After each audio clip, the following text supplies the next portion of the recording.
DRG Media Group and River 92.7 are bringing you all home Oahe Zap games all season long. Tune in on the radio, listen on the app, or watch live on drgnews.com. Now, let's send it to the broadcast booth for some Oahe Zap baseball.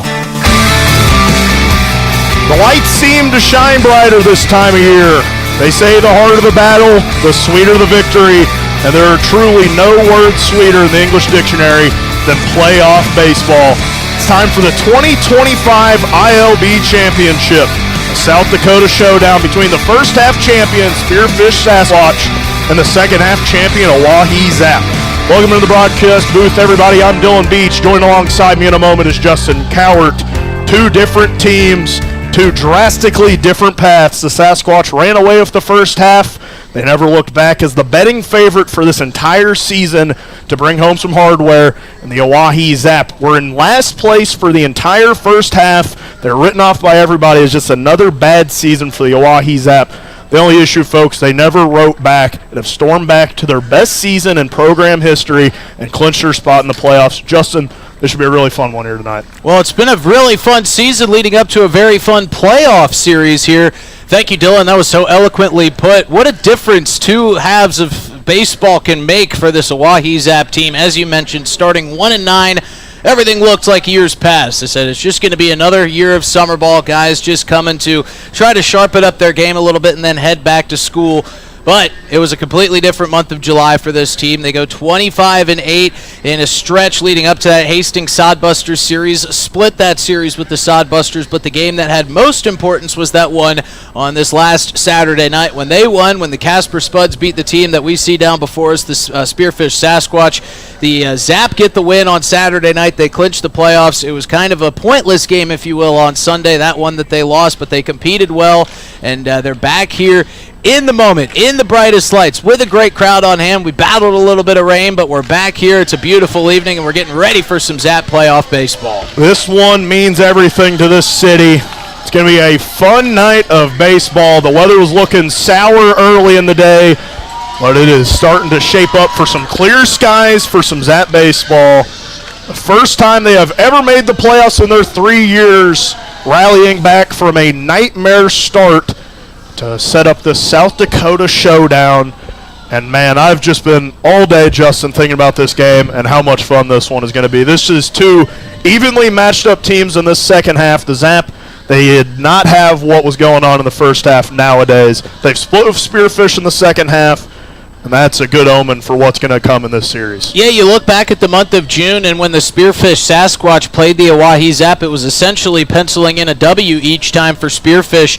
Zap only beat them once in the month of June. That was a 7-5 victory on June 10th, but everything else was wins for the Spearfish Sasquatch. Things looked a lot different in the month of July. As you mentioned, they split. These two teams felt so much more evenly matched than they did at the beginning part of this season, and now we're really going to get to see on full display how far this Zap team has come in this past month. Now, one thing that was really interesting that you mentioned back in that Hastings Sodbuster series on air was the difference in schedules for a lot of teams in the ILB and the Oahe Zap. A lot of the Spearfish Sasquatch and a lot of other teams found their wins against travel ball teams. It was more so about beating good opponents for the Oahe Zap. Now, that's not to say that Spearfish didn't beat their fair share of good opponents, but the Zap are tried and tested. They have played a lot of good teams, including this good Spearfish team, and it's going to be a very exciting matchup between two very good squads. Can't wait to see how it all unfolds. I think we got the two best teams in the ILB facing off for this best-of-5 championship series here, Dylan. It's going to be fun as we turn it down to the field for tonight's national anthem with Carrie Baldwin. Oh, say can you see by the dawn's early light what so proudly we hailed as the twilight's last gleaming, whose broad stripes and bright stars through the perilous fight o'er the ramparts we watched were so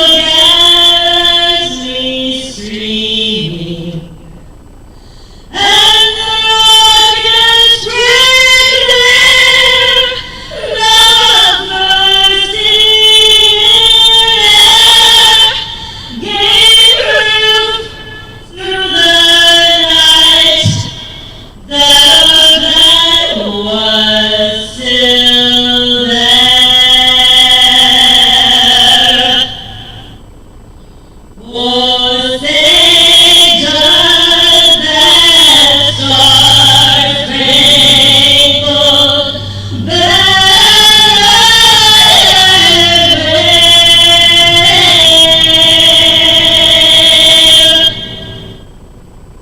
o'er the land of the free and the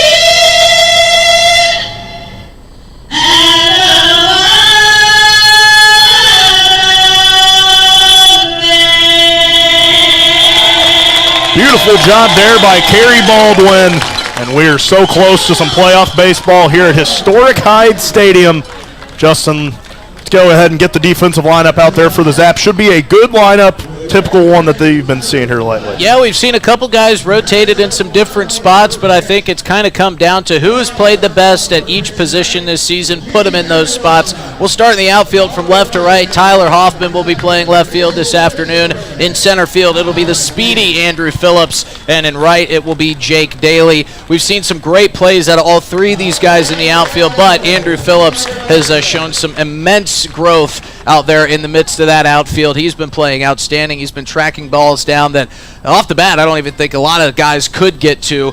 In the infield from left to right at the hot corner, it'll be Ty Farwell playing third, Jared Pugrad at shortstop, Gavin Frazier at second, Quinn Ludvigsen will be playing first. Behind the ditch, catching today, it'll be Mason Lang, and it will be Estevan Baca out on the mound trying to build on that outstanding outing he had a couple weeks ago where he went the full game, 9-inning shutout, or well, almost went shutout, but 9 innings, gave up just a couple runs on a couple hits. It looked outstanding, but he got the run support from his guys, and that's what paid off. And real quick, before we let you introduce the starting lineup for the Spearfish Sasquatch in their hitting order, I do want to talk about Jared Pugrad a little bit. You know, earlier on in the season, if you had told me anybody was going to come in and replace Gavin Frazier at shortstop, I would have thought it might be a guy like Derek Jeter or somebody like that, because Gavin Frazier was as sure-handed as they come. But Jared Pugrad, when he joined this team, it felt like everything changed. He started playing shortstop, kind of became an everyday infielder for you. His bat has been producing. He's been robbed on some hits, but he has been absolutely outstanding over there. So a very, very strong middle infield to round out a very, very tight defense. Yeah, this middle infield and infield in general is one of the most defensively sound we have seen in the ILB. It'll be a tall task for the Sasquatch to break through that here tonight. They're 1 through 9. Luke Torelli, Nick Work, Kyle Finn, Carson Rather, Sam Kwapnoski, Owen Michelson, Phoenix Brandt, Ben Foyer, and rounding out in the 9 spot, Clay Porter. As Estevan Baca continuing his warm-up session. We'll hit our keys to the game first for the visiting Spearfish Sasquatch. Got to be able to test that Zap base running. Zap have ran into some outs this year. Got to be defensively sound, because if you give the Zap an inch, they're going to try to take a yard. You can't let them do that, Justin. Well, one thing they've done all season long on the base paths is stay aggressive. They have been running, and like you said, run into some outs. It's been different than we saw earlier in the season, where they stayed aggressive but made some bonehead base running mistakes. This team is different, but they will stay aggressive, and the Sasquatch need to look out for that. And we'll get the Zap keys to the game after this first batter. It's Estevan Baca getting ready to throw the first pitch in the playoffs for the Oahe Zap, facing Luke Torelli at the plate. It's time for the ball game. Yo-oh from Estevan Baca. In there for strike one. The first pitch of the Zap playoff campaign is a strike. That's got to be a good omen, Justin. It's a great start for Steve, who always kind of flows off of that first inning of work. 0-1 now misses way high for ball one. It was kind of a tale of two outings from his last two starts. And the last time we saw him out here, 9-inning shutout through 99 pitches. We thought he was going to go for the I keep saying shutout. It felt like a shutout. It did. I mean, he was so good that day. 1 ball and 1 strike to Torelli. That offering misses wide off the plate. But then the start previous to that, he came out, gave up 4 runs in his first frame of work. His family was in town that day. Thought there might have been some nerves. It definitely looked like it. He settled in nicely, but you got to avoid those big frames. 2-1 to Torelli. Grounded to second. Gavin Frazier fields cleanly. Fires over to Quinn Ludvigsen in time for the first out.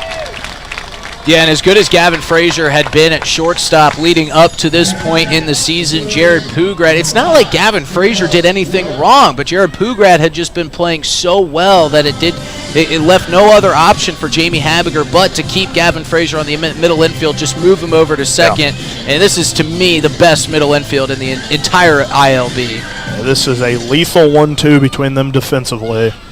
As Nick Work climbs in. Watches that one down the middle for strike one. And Estevan, we've seen those nerves out of him at times this year. Went and talked to him pregame, and he's told me he's trying to view it like it's any other game. He's not trying to put it on a pedestal. He knows this is still just ball, as that one misses inside for ball one. He's just trying to stay relaxed. He said, I know I'm going to get amped up as soon as I get out there, so if I'm going to be amped up before the game, I'm going to be a mess when I get on the mound. So he's trying to stay calm, cool, and collected. We'll see if he can do that here on the bump. That one skied out to center field. Andrew Phillips making the routine out for the second of the inning, and that's a good start for Estevan Baca. Yeah, for Steve, it's all about his rhythm and all about the kind of just role that he gets into, and not like a role as kind of where he sits on this team, but kind of rolling forward. Once he gets into a groove, it seems like everything just kind of comes easy to him, but that's not easy with such a good Sasquatch lineup, so you have to stay focused even when you get into a groove. And a big test here as Kyle Finn fans over that one for strike one. A big test in the sense of he is 6'7", and that he is one of the league's best hitters and a shoe-in candidate to be in the running for that MVP at the end of the season. He swings on that one high in the zone for strike two, and this would be a huge out for Estevan Baca if he could go 1-2-3. So that was one of our Zap keys to the game. An efficient first inning really set the tone if you're Estevan Baca. 2 away. The 0-2 now from Baca. Swung line foul down that left field line. That one had the distance, just a little bit out in front. Yeah, this is where you have to be careful. You have to always be on your P's and Q's against this Sasquatch starting nine. They're so dynamic and so dominant in the batter's box. Even when you're ahead 0-2, you can't float anything or leave anything good over the plate to hit because Kyle Finn will hit it. They can drop runs in an instant as that one is lined sharply to Gavin Frazier at second, right into the glove, as we'll keep it right here as Estevan Baca goes 1-2-3 for our first inning fiber fact. Take it away, Justin. Absolutely. Venture Communications has been bringing us fiber facts all season long, and guess what? Do you love your current TV lineup with Venture Communications but want to stream? You won't miss a beat with UView Plus. Get all your live TV, all your favorite shows, and all the local sports you love now streaming your way with 100% fiber. It's the same great content. Experience UView Plus today. Only available with Venture Communications. You can contact their business office at 605-852-2224.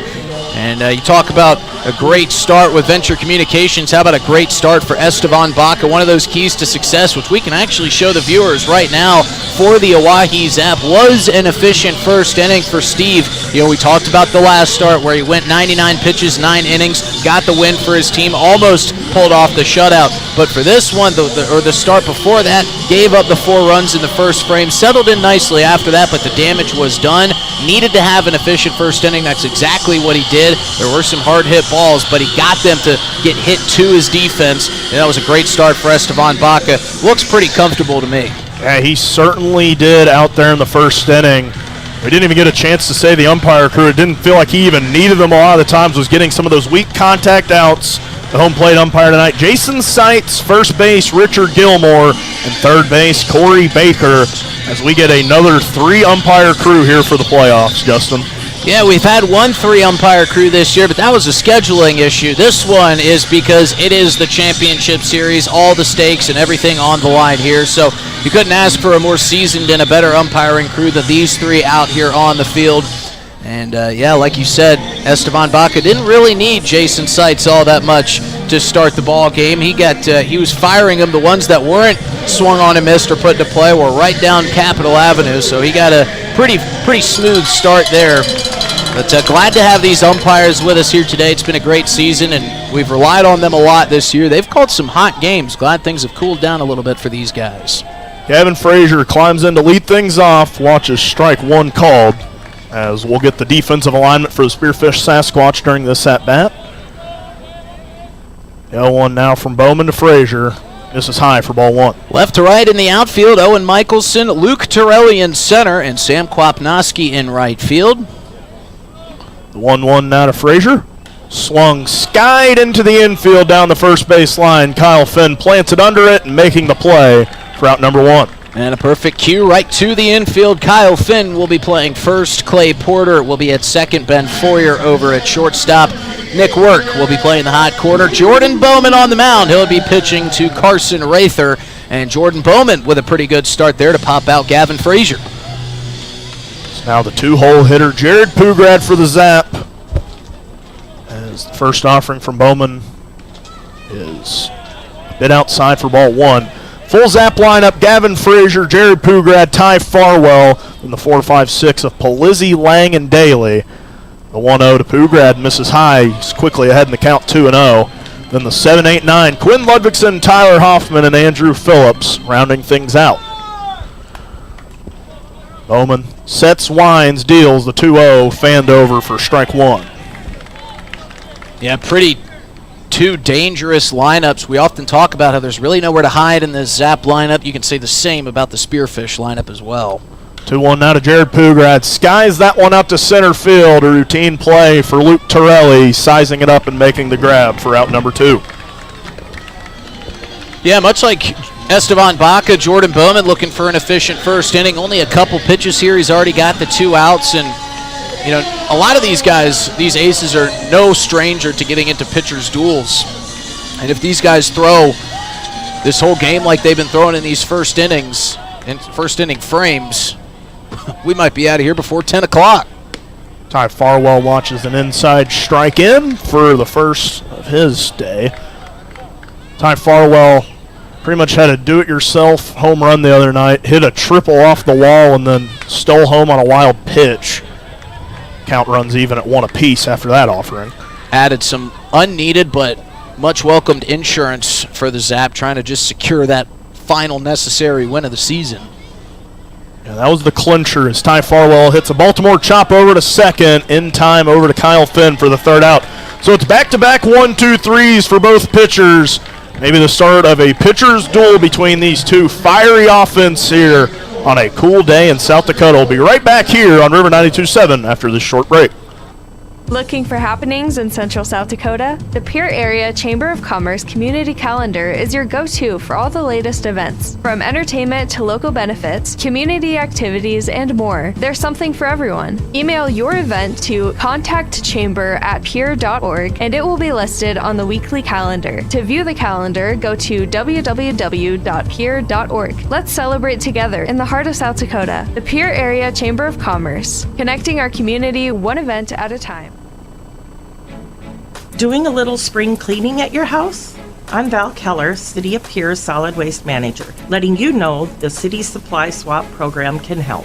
We'll recycle cleaning supplies, paint, and other household chemicals you don't want anymore. Plus, you're free to take any products other people dropped off for recycling. The swap program helps our customers and keeps things out of our landfill. Supplies we accept include stains and sealers, pesticides, pool chemicals, typical cleaning agents, as well as oil-based paint, latex paint, and spray paint. For additional information, call 605-773-7434. Again, that's 773-7434 for more information about recycling your household supplies and paint. Let the City of Pierre help you get your home and garage cleared out and cleaned up for the summer months. This public service message is brought to you by the radio stations of the DRG Media Group in Pierre.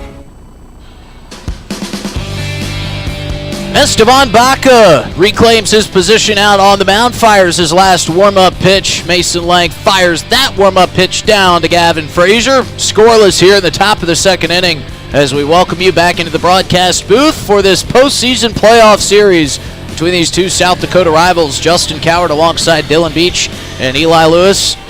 On a gorgeous night here in central South Dakota, the clouds and rain have departed the area, giving way to some wispy clouds and blue skies, along with some 77-degree temperatures in front of a good crowd here at Hyde Stadium. Esteban Baca will start off with a first pitch ball to the Sasquatch catcher Carson Rather. Rather doing a little yard work on the left-handed batter's box in there in between pitches. Only 11 pitches in the first inning for Esteban Baca. As this one is charged out to right field, slipping for the moment, but regaining his footing is Jake Daly, and squeezing the first out of the inning to retire Carson Rather. And even though the skies are blue and the sun is out, that ground's still a little bit wet out there, Dylan, after that rainstorm. Yeah, it was raining just about all morning, and some of the Spearfish players were coming in and they're saying, is this game going to happen? And I was like, you haven't met the grounds crew yet. You don't know who we've got in our back pocket. So that'll retire for the first out Carson Rather and bring up Sam Kwapnoski. And he takes a first pitch ball on the outside corner. A good crowd on hand, not the sellout we were expecting as the rain deferred a couple people's plans to stay at home and watch us on YouTube tonight. Gotta say, folks, you're missing out. It is perfect here at the ballpark as that one misses outside for ball 2. Nice breeze. And a later start as this one's bounced into Mason Lang for ball 2. Now we're starting an hour after our regular first pitch times all season long. Normally, the innings get underway around 6:05. But, of course, with the magnitude of this series, primetime baseball was necessary. 2-0 pitch is in there. A good fastball from Baca. We'll make the count 2-1 here to Kwapnoski. Baca agrees on the sign, the 2-1. Up high makes it 3-1. Well, I guess 4-1. He tosses the bat and heads down to first base. There was a ball in there that I missed, Dylan Beach. I missed it too, Justin. Don't feel too bad. There's a couple fans down there holding up threes. But I guess that Jason Seitz had that as ball 4 on his pitch counter. We've Game Changer had that as well, so. Hey, that's why those guys are down there and I'm up here. So that'll put a runner on first with 1 out. And Owen Michelson will step into the right-handed batter's box. First pitch from Baca. Curveball misses down and away for ball 1. That's a good miss, though, I feel like. Yeah, I agree with you. That's a pitch that I think you and I would offer at probably 90% of the time. Now, I know that's not saying much. We'll see what Baca comes back with here. Fastball down and away for ball 2. And it was hard to live up to that first frame of work by Esteban Baca, but not exactly the same piece of work here in the second inning. As the 2-0 will miss up and in for ball 3. You don't want to award free passes. You especially don't want to award them back-to-back hitters. We'll see if Michelson has the green light here on the 3-0 count. That's up and in for ball 4. Pops away from Mason Lang. They're going to say that actually grazed the black jersey of Michelson, so he will take his base. It was going to be ball 4 regardless. Sasquatch are wearing their black jerseys today with Sasquatch in cursive across the chest, and the S is a big Sasquatch footprint. That is lettered in gray, numerals in gray as well. They've got the gray short or gray pant bottoms on with the black stripe down the side. The Zap are in their home whites, top and bottom. Zap across the chest in white, blue, and yellow, with the navy blue caps on and the thin blue stripe down the side of the pants. So a little bit of danger here as Phoenix Brandt will step in. He's today's designated hitter for the Sasquatch. Esteban Baca has put runners on first and second with 1 out. And Baca would kill for a ground ball right here. First pitch to Brandt misses high. It's his 5th straight ball. Actually, that would make 6 straight balls.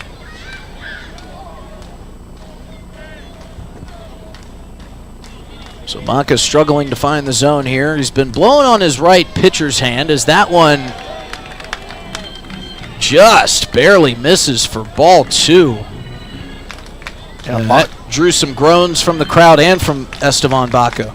And he's struggling to find the zone. He's only thrown 1 strike this inning despite getting that 1 out. 2-0 to Brandt. Misses down and in for ball 3. And he has gotten away from his fastball. He's been throwing a lot of off-speed pitches, and Jamie Habiger and Devin Skelton both leering on the edge of the exit of the dugout. So this is the second straight batter. Baca has fallen behind 3-0. And that one will miss inside for ball 4. And he has walked the bases loaded. Well, Jason Seitz is going to make these guys earn it today with their balls and strikes. He's got a tight zone, and that'll draw a meeting on the mound from head coach of the Oahe Zap, Jamie Habiger. And you can treat it like another game in your approach, and that's what you want to do if you're a team, but it's the playoffs, and that room for error is just so much narrower. You can't let these spiral out of control because those 1- and 2-run innings can still kill you in a playoff game. Absolutely, and that's one thing that we've noted quite often throughout the season was the Zap's inability early on in the year to get out of jams without having severe damage done. We saw a lot of 5, 6, 7-run innings put on the Oahe Zap defense throughout the season. A lot of that changed in July. A lot of those big innings were coming for the Zap offensively. But I think you kind of have to fall back on that. Hey, we can take a 1- or 2-run inning here, but we can't let this turn into a 6-run frame. And the forecast said rain tonight. I don't think it was forecasting a pitcher's duel. I think this one was always going to be an offensive series between these two teams. And you got to limit the damage because Spearfish can really put runs on you in a hurry. Corners of the infield are playing in. Jared Pugrad and Gavin Frazier playing at normal depth up the middle. And Ben Foyer will take ball 1 down and away. And is that 9 straight balls? I believe it's 10. 10 straight balls from Baca. 1-0 count here to Foyer. That one curves in for a strike. Good off-speed pitch from Esteban. Baca catches the outside corner, evens up the count at 1 strike apiece. And the crowd's trying to will them through this one. It's a big jam here early at home. You got to ride the crowd a little bit. 1-1 to Foyer. Down in, great block by Mason Lang to keep everybody at their station. It's a 2-1 count, and if you're Baca here, your defense has got to be thinking, just let them put it in play, let us make a play and get you out of this thing. This defense has been so good all season long, especially the infield. And you know the outfield can track just about anything down. 2-1 pitch from Baca in there for strike 2. Another good breaking ball, evens it up at 2 apiece.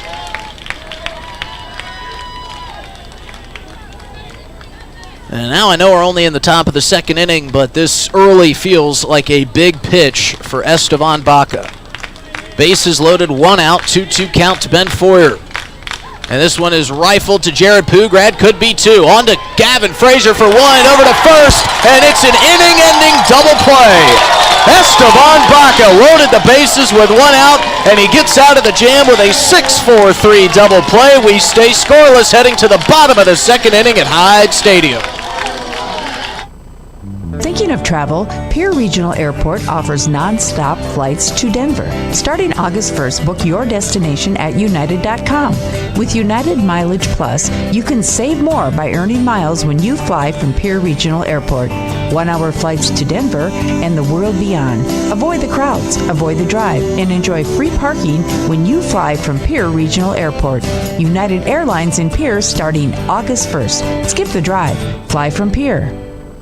We're good at making excuses for things we don't want to do. I can't work late because my cat has a job interview. Unfortunately, we're also good at making excuses for things we shouldn't do, like driving drunk. There's nothing on the back roads but cows. The truth is, there's no good reason to drink and drive, not even if you stick to the back roads. If you drink, don't drive. No excuses. Brought to you by the South Dakota Office of Highway Safety, South Dakota Broadcasters Association, and this station. If you're interested in becoming a valued sponsor of an Oahe Zap broadcast, you can contact us for more information at sports@dakotaradiogroup.com or call us at 605-224-8686. Big double play to end the top of the 2nd inning for Esteban Baca. They had bases loaded with just the 1 out. And Jared Pugrad backhanded a ground ball, tossed it to Frazier, who fired it to first. And what must also be noted was Ben Foyer is no slow runner. He is quite fleet of foot, so that was going to be a tough double play to turn. But it gets the Zap out of the jam, and it brings up a much welcome face back here in Pierre. Vince Polizzi steps into the right-handed batter's box, and he takes a first pitch ball off the plate from Jordan Bowman. It's good to have Vince Polizzi back. 1-0 is ripped towards the first base side, and it hops over the head of Kyle Finn.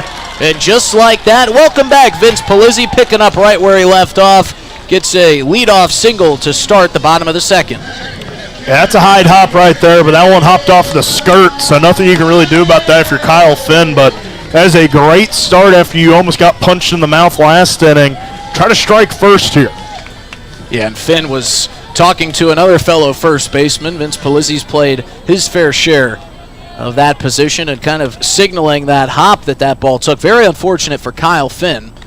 But Mason Lang will step into the left-handed batter's box and takes a first pitch ball high and away to start his at-bat.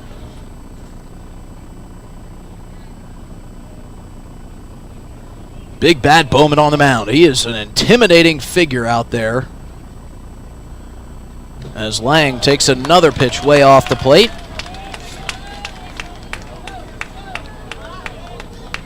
Jordan Bowman stands at 6'5", 250 pounds. He can really bring it. As the 2-0 is fouled back off into the netting behind home plate.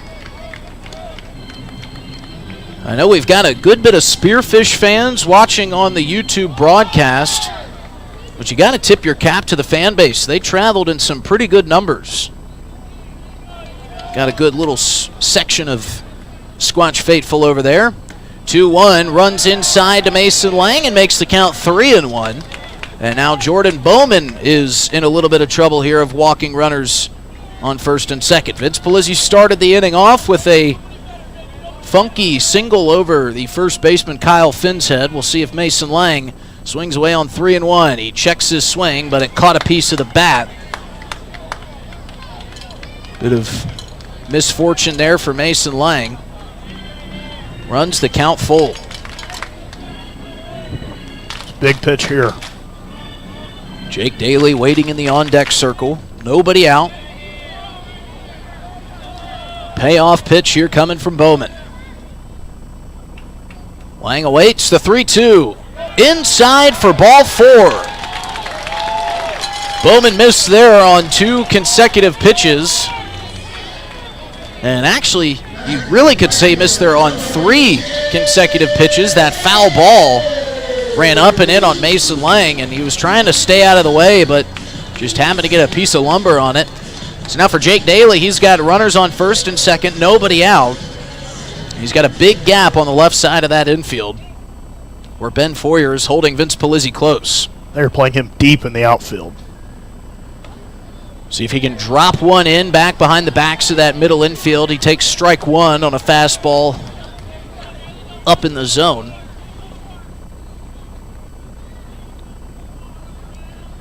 That breeze is blowing from the left field corner over towards the right field corner. Not exactly favoring either the pitcher or the hitter. Bowman comes set, the 0-1, down and away for ball 1. That's a good point, Dylan. That left side of the outfield sure is playing Jake Daly for power. A soft fly ball could surely drop in for a base hit, and if Vince Polizzi gets a good read on it, he could score the game's first run. 1-1 in the dirt, ball 2. And this is what you need right here. Some nice patient at-bats. You saw the walk before you. It gives you some confidence that you might see something good to swing at, and if you don't, just lay off. And it's helping the Zap work up that pitch count of Bowman, who had an incredibly efficient first inning of work. Here's the 2-1 to Daly. Catches a piece of the outside corner on the fastball. Jake Daly didn't like the call, throws his head back and shows a little grimace, but the count's even at 2-2. Yeah, and Bowman's longest outing this year was just a little over 5 innings versus the Zap actually back in June, or July I should say, but he's not a guy who's going to go all game. Trying to get to that Sasquatch bullpen early. Daly stays patient, takes one on the outside corner, and works the count full. And they say in the playoffs those starts kind of get condensed a bit more compact, so I wouldn't be shocked if he only goes about 4 innings today. Same with Esteban Baca. Bullpen is going to be how you win this championship series. Bullpen and offense. Here's the payoff pitch. Jake Daly takes it looking, and it's called strike 3.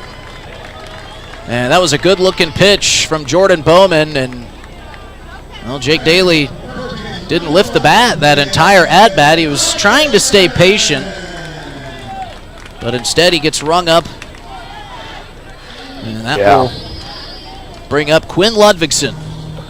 And that one broke in on the body and really just got Jake Daly guessing. So Bowman's got 1 out. He's got runners on first and second. Quinn Ludvigsen swings at the first one, and Q shots it towards the left side. Going to be picked up by Foyer. No play, but to eat it. So a little excuse me infield single for Quinn Ludvigsen will load the bases, and that brings up Tyler Hoffman. Talk about a big moment here. His 3rd year for the Oahe Zap, and this is a big spot. He's been with them from the beginning. He delivered their first playoff runs here. Sure feels like Tyler Hoffman's due. He has made some incredible plays out in the outfield as of late. Really saved his team some runs. We'll see if he can deliver some runs at the plate. First pitch from Bowman. Swung on and missed. He fans on a fastball for strike 1. And his ability out in the field, I think, is a large part on why he got that starting nod here tonight. Emiliano Curiel got back in to town today, and it felt like he would be starting in this one, but Tyler Hoffman just barely beating him out. 0-1 to Hoffman. Breaks in there for strike 2. Now you got to try to look to be productive here. You're behind in the count. You still got 1 away. If you can put something into the outfield, try to score a run, manufacture something here.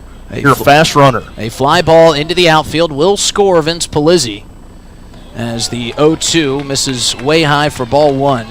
Tried to bring him an off-speed pitch, but lost the grip a little bit on that. It feels cool up here in the shade and in the AC press box. I'm sure even on a relatively cool day compared to what we've had, it's still warm down there for these pitchers. It's the 1-2 to Hoffman. High and away, ball 2. And Bowman's a big guy, too. On a hot day, there's got to be I know those struggles all too well. I don't have the 6'5" frame that Jordan Bowman has. As the 2-2 is swung on and missed for strike 3, and Hoffman goes down swinging. So now the inning's last hope will come down to Andrew Phillips. Almost identical situations here for the Sasquatch and the Zap. In the top half of this inning, Esteban Baca loaded the bases with just 1 out. He got out of that jam with an inning-ending double play. Bowman trying to go about it a different route. He gets the second out via strikeout. But Andrew Phillips, a guy who has hit the ball extremely well lately for the Zap, coming up in a big moment. You don't want to look back on this inning and think what could have been. First pitch to Phillips is in there for strike 1, a good off-speed pitch.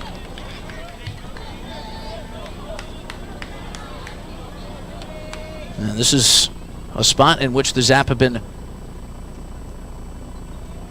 so damaging with 2 outs. Their offense has been fantastic.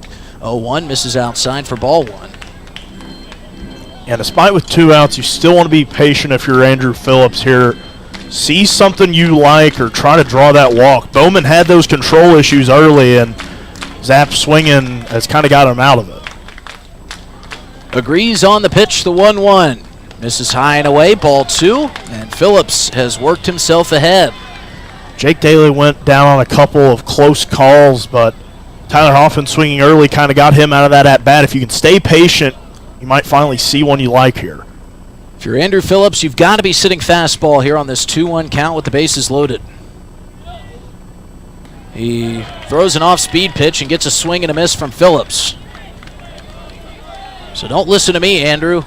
Do it yourself. 2-2 count, 2 outs. Zap runners on every base here in the bottom of the second, still scoreless. Phillips awaits, and Bowman delivers. Ripped up the middle, that's going to get down for a base hit. 1 run will score. Heading around second and heading home is Mason Lang. And Andrew Phillips on a 2-2 count with 2 outs does more 2-out damage. The Zap lead at 2-0 here in the bottom of the second. What a piece of hitting from Andrew Phillips. Yes, sir. Felt like he's been just waiting to erupt all season long, and he is really just coming into his element at the perfect time. When the Zap need outfielders, he has been delivering here lately. An opposite field shot right into the shallow part of that left field area. Drops in, splits the gap. And the Zap jump out in front. Now Gavin Frazier will try to add to it. First pitch swinging out to left field, but looking up into the sunlight and tracking it down is Owen Michelson. But Andrew Phillips, with bases loaded and 2 outs, comes up with the game's first runs. Zap lead 2-0. We head to the top of the third. Here are the first playoff game ever at Hyde Stadium. Hey, it's your phone talking. Yeah, your phone. You know, that thing you're constantly picking up and poking around. Listen, when you're behind the wheel, would you please give me a break? You'll have plenty of time for your TikToks and, I don't know, texting your friends after you put it in park. Distracted driving, friend. No joke. One quick text or social media feed can cause a crash. And hey, I don't want any part of that. You got someplace to be. And trust me, I'll enjoy the downtime. Brought to you by the South Dakota Office of Highway Safety and its station. Dunes Golf is celebrating their 30th anniversary this summer. They look forward to seeing old friends and new acquaintances on the driving range and on the course throughout the summer. Play 9 or 18 holes. Pay by the round. Save with a punch card or become a member for unlimited play. Dunes Golf is a great location for group outings or a summer play day. Call 605-223-2525 or see golfdunes.com. Just 1 mile north of Fort Pierre on Highway 1806. Dunes Golf. Thinking of travel? Pierre Regional Airport offers nonstop flights from Pierre to Denver. From there, you can fly anywhere. Book to your destination and check bags through on United, Delta, or American Airlines. 1-hour flights on 50-passenger jets to Denver, then connecting to your destination. Save travel time and money, avoid the crowds, and free parking when you fly from Pierre Regional Airport. Skip the drive. Fly from Pierre Regional Airport. As Esteban Baca climbs back in, now with some run support to help him out. The Oahe Zap jump in front in their first ever playoff game, 2-0. If you're just joining us, I'm Dylan Beach. Joined alongside me, as always, my partner in crime, Justin Cowart, and our producer, director extraordinaire, Eli Lewis. And it is just a beautiful night for baseball. It was rainy all morning, but the sun's coming out and putting a golden hue on this ballpark, Justin. You know, we get some pretty nice nights at Hyde Stadium, and you always say that Mother Nature is a baseball fan. Well, that sure proves. Got a little rain to get the dirt nice and moist, and the sun has peeked out through the clouds, and now with a little bit of insurance and a little bit of padding, we'll see if Esteban Baca can settle back in. We'll have the 9-1-2 here as Clay Porter climbs in and wears that one on the back, as it'll be a leadoff hit batsman for the Sasquatch. And I can assure you that's the last thing Esteban Baca wanted to do was put the leadoff hitter on with one pitch, and it not coming via hit, coming by hit batsman. That's just a free base that you never want to afford or award your opponent any base runners, especially with nobody out to lead off the inning. So now he's already got a little bit of something to deal with here in the third. Clay Porter reaches. Now Luke Torelli at the plate, a dangerous hitter for this Sasquatch side, as he watches strike one in. It's a good comeback pitch there after your last one ran inside and hit the batter. Yeah, credit Esteban, too. He hasn't shied away from his off-speed pitch, even when it wasn't hitting the zone there in that second inning. He stayed true to it. They try to pick off Porter at first, not in time. That always seems hard to me for a pitcher. It seems like you can always rely on your fastball. As that one misses high and outside for ball one. But when you don't have your curveball or your changeup, or some guys throw a splitter, an off-speed pitch, whatever it may be, when you don't exactly have it, it's hard to kind of regain that in the midst of a ball game. So credit Esteban for staying true to himself and continuing to throw that. 1 ball and 1 strike for Torelli. Baca sets, fires, and that one swung on and missed for strike 2. Torelli was swinging aggressive for that one. That one ended up in the opposing batter's box. Looked like he was a switch hitter for a minute and changed his handiness. Yeah, I think he was sitting on that off speed too. Said, if I see it, I'm going to take it deep. And he picked the right pitch, just couldn't quite get the timing right. 1-2 to Torelli, just misses for ball 2. And I think that groan was louder than the groans we heard in the second inning there for Jason Seitz. The fans trying to assist him on his strike zone a little bit. Fans trying to help out Estevan Baca any way they can. He's one of the most prominent figures in this community on this Zap team. That one missing. Way outside for ball 3. And if you're Estevan, you felt like you got strike 3 2 pitches prior. You got to shake that off and settle back in, because if you let that affect you, next thing you know, you could walk this guy and put runners on first and second with nobody out. It's a big 3-2 pitch from Estevan Baca. Skied towards shallow left field. Tyler Hoffman sizing and making the play for the first out of the inning. Great sequence there by Estevan. It's really interesting to see kind of where he picks and chooses to throw those off-speed pitches and throw that curveball. Seems like he's been throwing that curveball a little bit more in this outing than we saw in outings previous. He must just be feeling really confident about it. Or he knows how good this Sasquatch lineup is at hitting fastball and knows he's got a dangerous weapon in the curve. Estevan Baca trying to will this Zap team to a win as they try to pick off Porter once again. Spearfish Sasquatch, the first half champion, punching their ticket all the way back in the end of June, as the Oahe Zap were the second half champion of the ILB. As the 0-0 now from Baca runs high and inside on Nick Work. Yeah, and another thing you can credit Spearfish for, you win the first half championship, you can. It could be easy for a lot of teams just to kind of hit cruise control. Hey, we know we're in the postseason no matter what happens, but Spearfish continued to dominate. The 1-0 off speed drops in for strike 1. They continued to dominate in the second half. They decided we're going to stay sharp, we're going to stay consistent as a team. I think lesser teams with maybe not as good of coaching maybe would have faltered a little bit. 1 ball and 1 strike for Work as he skies that one to shallow left. Jared Pugrad calling everybody off, making a couple of steps and making the play for out number 2. And again, great couple pitches by Estevan Baca, but you're not out of the woods yet with Kyle Finn coming up to the plate. Got to be so careful with this guy. You get two, after hitting the leadoff hitter and Clay Porter, felt like, okay, this could be a rocky situation, but he gets 2 pop-outs. But don't get comfortable, don't get lackadaisical. You got to take care of maybe the best hitter in the league here. He has got a strong case for MVP when it comes to that at the end of the season, as Clay Porter slides back in time. Kyle Finn could tie this up with 1 swing. He almost let things off of a home run in the first as he hooked one just foul earlier. He watches ball 1 there. Yeah, he sure took that one for a ride. As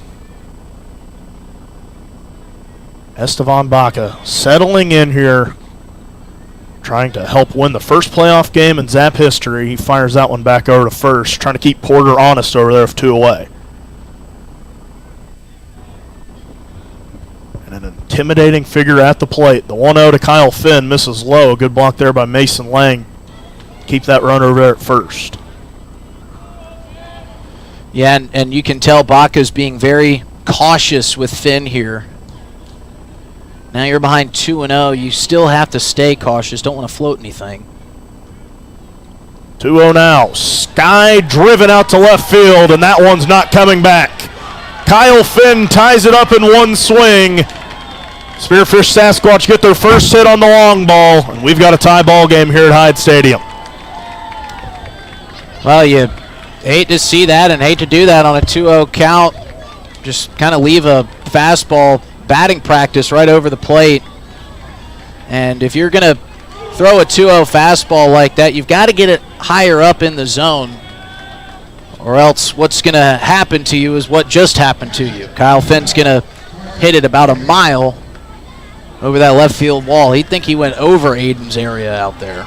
Yeah, that one might be in the river as he teed off on that one. His 11th of the season has been just absolutely outstanding for the Sasquatch all year long as it brings Carson Rather to the plate with 2 away. Esteban Baca trying to shake that one out of his head. He fires in. Good off-speed pitch, swung on and missed for strike 1. You know, and if you're ever wondering why you always hear it, you can't walk the leadoff runner, you can't allow that guy to get on with a free pass, that's why. The 0-1 turns 0-2. A good hitter like Kyle Finn could leave the yard, and while that hitter didn't earn his way onto the base paths, he scores the tying run. That was the first Sasquatch hit. They haven't had a lot of success at the plate outside of those walks as that one's fouled off to stay alive. Had a lot of base runners via the walk, and that's just what you got to kind of try to limit if you're Esteban Baca. It's like we said, there's not a lot of room for error in the playoffs. You've got to be on your best baseball at all times. The 0-2 from Baca misses a bit inside for ball 1. Yeah, and a dangerous take there from Carson Rather. We've seen a couple of those inside zone pitches get called strikes, and with an 0-2 count, you got to be protecting. 1-2 skips in front of the plate. Count's now even at 2 balls and 2 strikes. Still a dangerous spot. The heart of the lineup. We saw Sam Kwapnoski go yard against the Zap back in June. 2 very different teams from then, but still dangerous as that one is skied towards right field. That one has a chance, and that one's going to go as well. Back-to-back home runs for the Sasquatch. Has them out in front. Yeah, and Mason Lang and Esteban Baca having a pretty animated discussion about pitch location. And this Sasquatch lineup is just incredibly dangerous, and they're still kind of jawing it out between the two, in between home plate and the mound, and not going to come together for kind of a quick chat. But it's just fastballs left right over the middle of the plate. And I mean, this is one of the best offenses in the league. You can't leave anything too dangerous or too easy over that plate for the Sasquatch. They can really put runs on in a hurry. 2 outs. Esteban Baca just trying to get back to his dugout. Fires the fastball in for strike 1. And that's a good spot right there on that fastball. It was outside on the outside corner. If anybody can get to that, it will be a soft single the other way. That's about the most damage that could be done. The 0-1 misses high and outside for ball 1. On 2 strikes, that's the issue. You have to throw pitches that they might chase at and miss. You can't just leave things over the plate to be clobbered. 1-1 off speed, misses outside. Now Baca back behind in the count. The Zap have done so much damage with 2 outs this season and kind of getting a taste of their own medicine. Sam Kwapnoski at the plate, fans over that one for strike 2. Yeah, fans like one of those industrial-sized fans you see in a warehouse. He gave that thing, his helmet almost came off. He swung so hard at that. 2 balls and 2 strikes. Baca sets fires, and that one fouled back off into Capitol Lake, Capitol Pond. But another good scenario here with 2 strikes. It's a 2-2 count with 2 outs. This is one that you don't want to try to hit the middle of the zone. You want to try to catch a corner here. 2-2 misses a bit high. So now we got another full count here for Esteban Baca. Your offense struck first in this one. You knew you were going to have to score runs to beat this Sasquatch team. Got to limit the damage. You can live with 3 runs. The 3-2 fouled back off into the street. Good at bat here by Kwapnoski, fouling off some really good pitches from Esteban Baca. That's the sign of a good hitter. Just keep fouling until you get one you like. Seen Kwapnoski do a lot of damage this season as Esteban Baca steps off.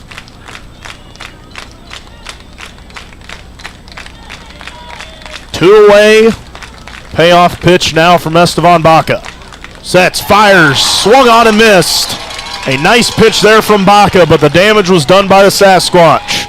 They jump back out in front, headed to the bottom of the third, 3-2 here on River 92.7. The summer is here, and you know what that means. The Oahe Zap are back, and we at DRG Media Group are bringing you coverage of every Zap home game all summer long. You can hear all the home Zap games on River 92.7, or you can watch them live on drgnews.com at the River 92.7 station page. The Zap are offering you fans something new every single night. So get out to Hyde Stadium for some Zap baseball this summer. Purchase your tickets on oahezap.com or buy them at the box office. If you can't make it to the game, we've got you covered on River 92.7 Oahe Zap Baseball, brought to you by DRG Media Group.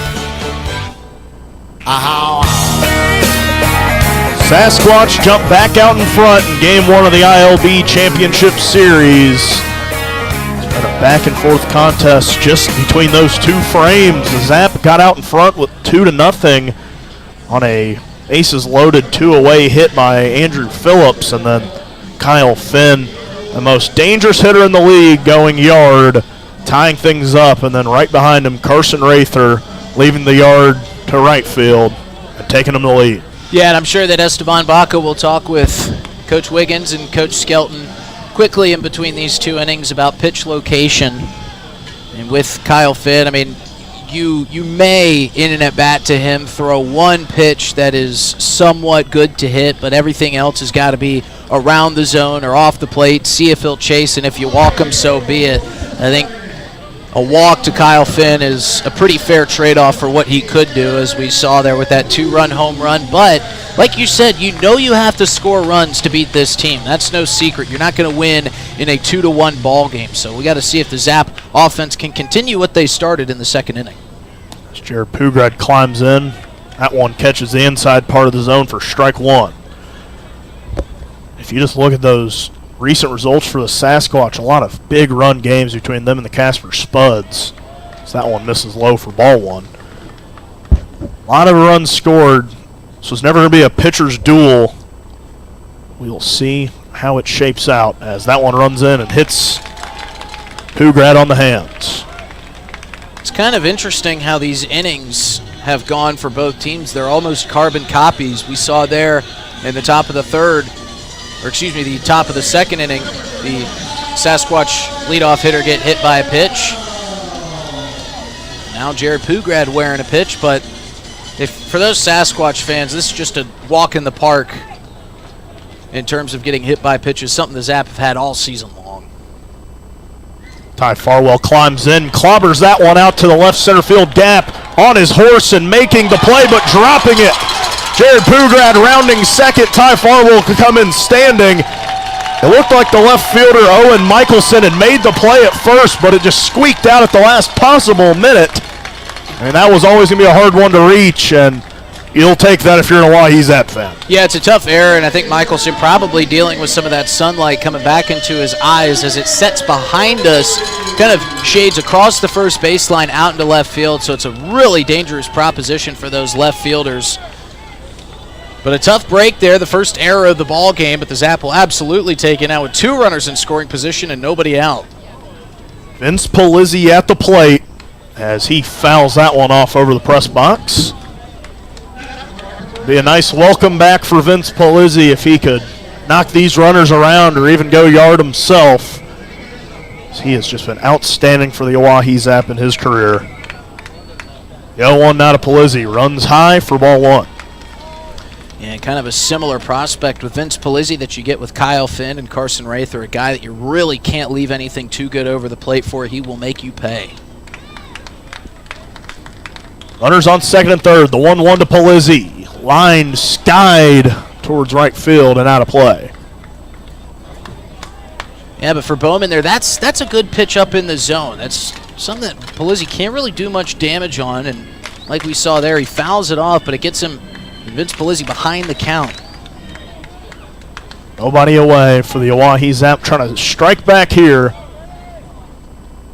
Bowman agrees on the sign. Readies and fires the 1-2 to Polizzi. Check swing fouled back into the netting. Staying alive there. And Vince Polizzi was lucky just to get his hand back on the bat in time. He had his right hand cocked up trying to call time. Jason Seitz was not allowing it as Bowman had kind of started his delivery.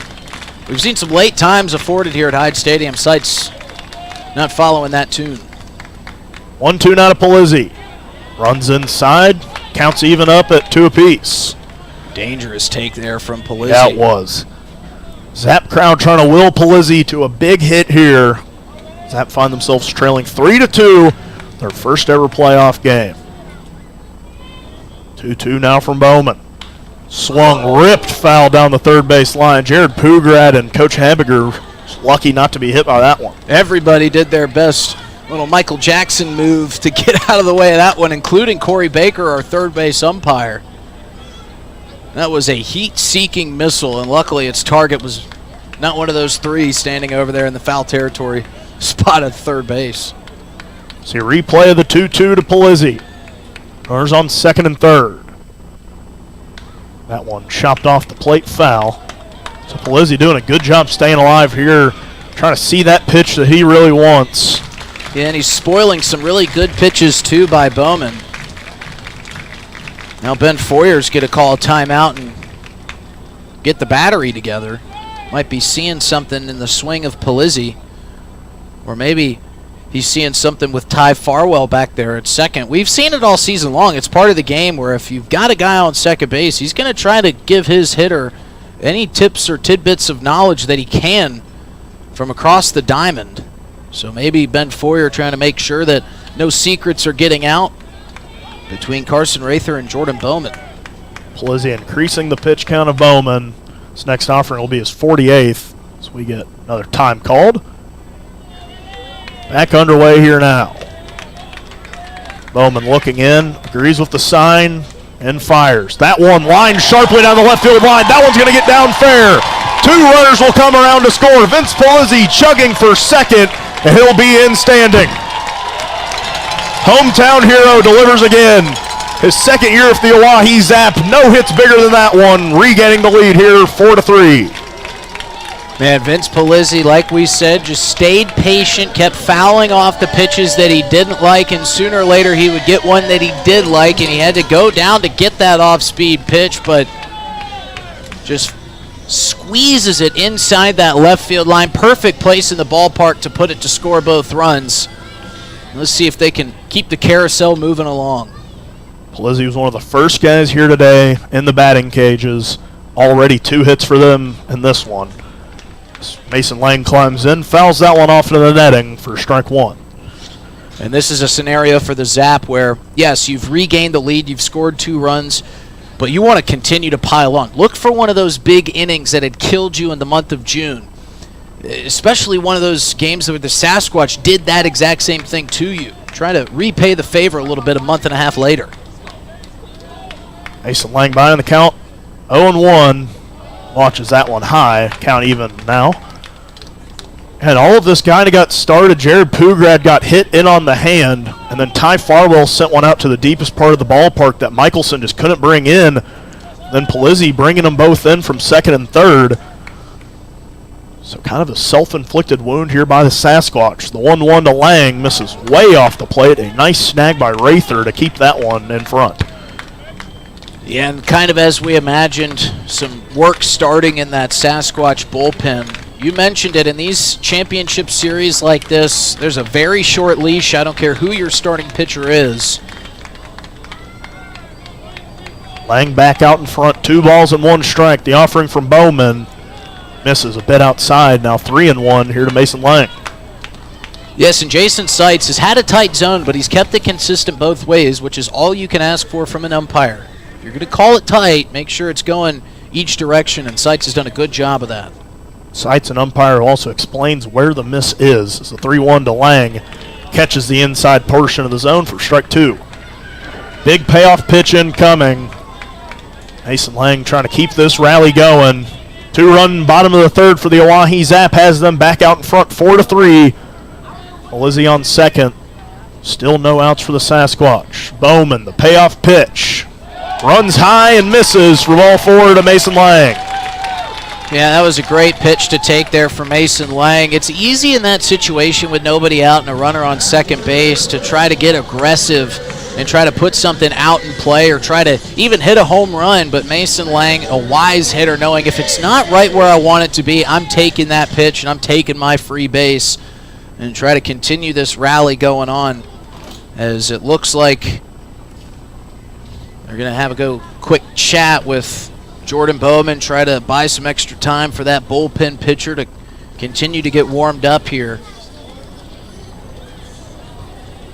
And this has been a fun one here as Zap's 1-2 punch from last year, Mason Lang and Vince Palizzi on the base paths.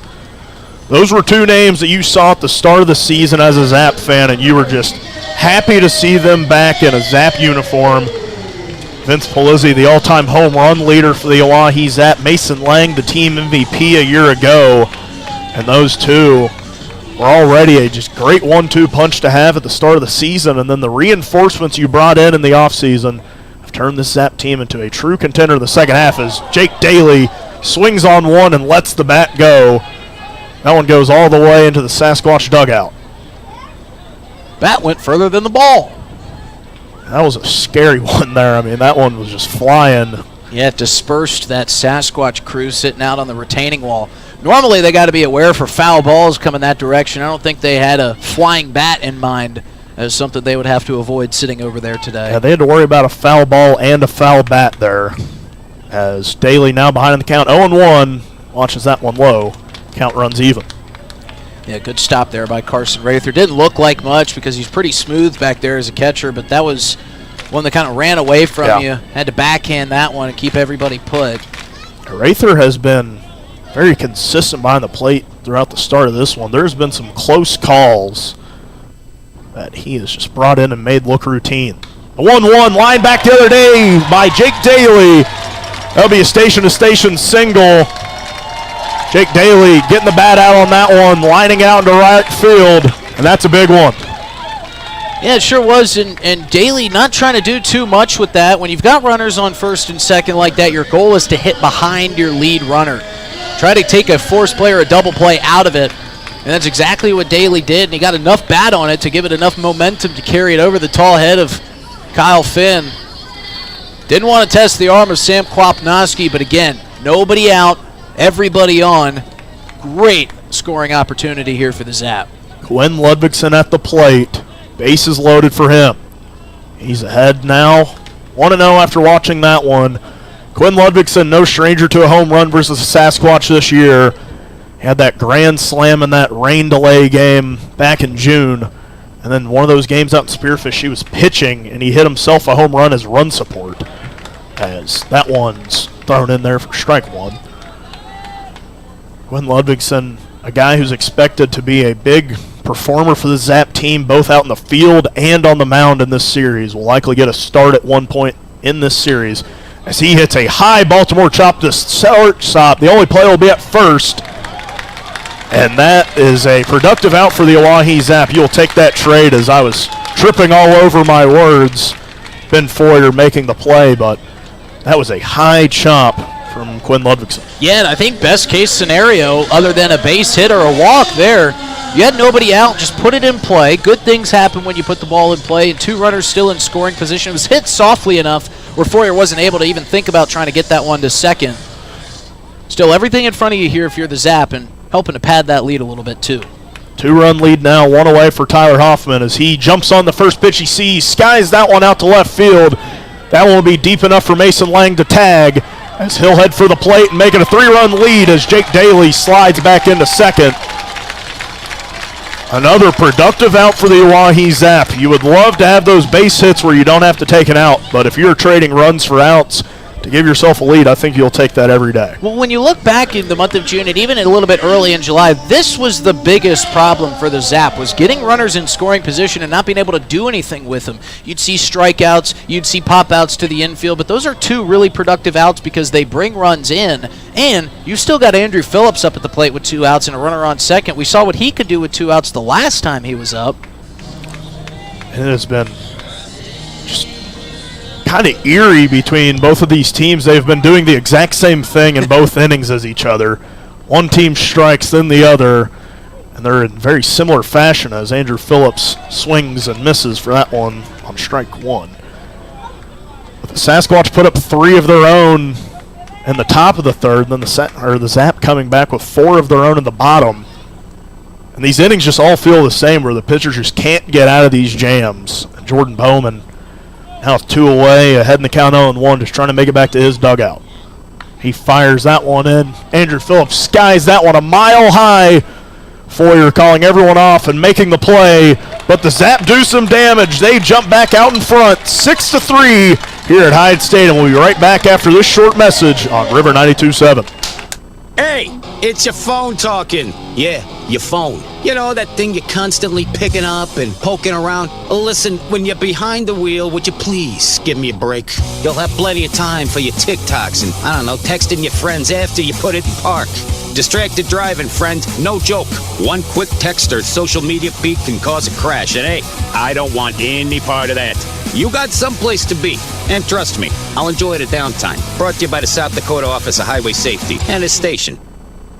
Dunes Golf is celebrating their 30th anniversary this summer. They look forward to seeing old friends and new acquaintances on the driving range and on the course throughout the summer. Play 9 or 18 holes. Pay by the round. Save with a punch card or become a member for unlimited play. Dunes Golf is a great location for group outings or a summer play day. Call 605-223-2525 or see golfdunes.com. Just 1 mile north of Fort Pierre on Highway 1806. Dunes Golf.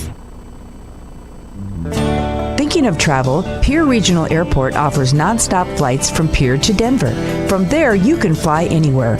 Book to your destination and check bags through on United, Delta, or American Airlines. 1-hour flights on 50-passenger jets to Denver, then connecting to your destination. Save travel time and money, avoid the crowds, and free parking when you fly from Pierre Regional Airport. Skip the drive. Fly from Pierre Regional Airport. We head to the top of the 4th inning here at Hyde Stadium as the Zaps strike back in the bottom of the 3rd with 4 runs to answer the 3 scored by the Sasquatch in the top of the 3rd. Kyle Finn and Carson Rather left the yard for Spearfish. That's really about the only 2 hard-hit balls the Spearfish Sasquatch have gotten a hold of here today, but they both did damage. But Esteban Baca has made his way back out onto the mound here for the top of the 4th, and he starts with an easy ground ball over to 3rd. Farwell scoops, he fires, and it's a 1-pitch, 1-out, retiring Quinn Michelson. And it's kind of been like the clash of the styles there, small ball versus the long ball. I mean, the Zap have been getting timely hits, drawing those walks, scoring those runs with the base hit or the sac fly, and then Sasquatch is leaving the yard. They have so much power throughout this lineup. Who can really blame them? And it's a really good sight to see for Esteban Baca, who gets the leadoff hitter out on 1 pitch with a soft ground ball. That'll bring up Phoenix Brandt. And Brandt will take a first pitch outside for ball 1. Baca sure does work quickly out there on the mound, especially when he gets himself into a groove. As this one is lifted down the left field line. Wynn trying to keep it fair, giving chases Farwell, and by about the length of one width of a baseball, that one goes foul. That one was up there for a while, and from a left-handed hitter, usually when you see one skied down the left field line, it has that tail, almost fade to it. But the wind just kind of pushing against it, kept it pretty straight. Farwell took a pretty circuitous route to try to get to that one. He looked like he was zigzagging, trying to run away from an alligator out there. As Brandt, with a 1-1 count, awaits the pitch from Baca. That fastball down and in. Scoots away from Mason Lang. Count at 2-1.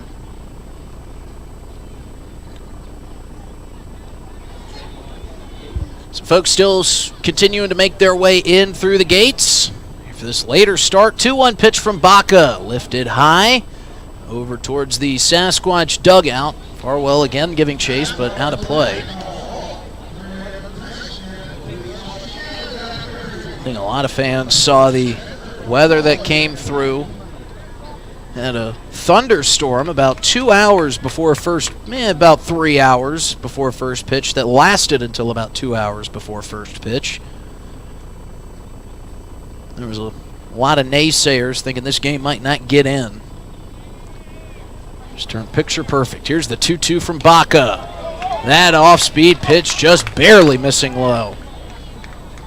And you hear the groan of the crowd. They really wanted that one. They sure did. But it'll work the count full. Phoenix Brandt trying to find his way on base with 1 out, nobody on. Baca delivers. That one fouled off into the netting.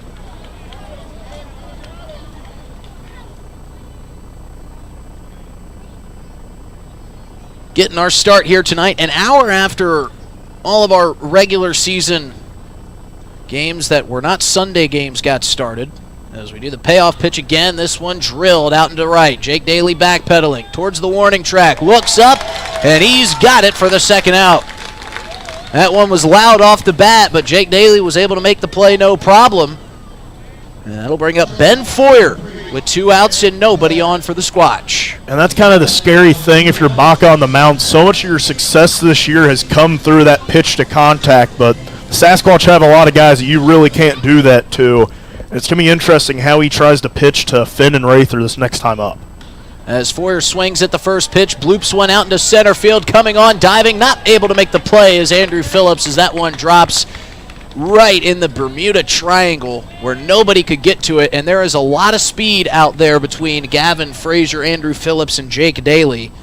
About as perfectly placed of a fly ball as you could make it for Ben Foyer. And that'll bring up Clay Porter.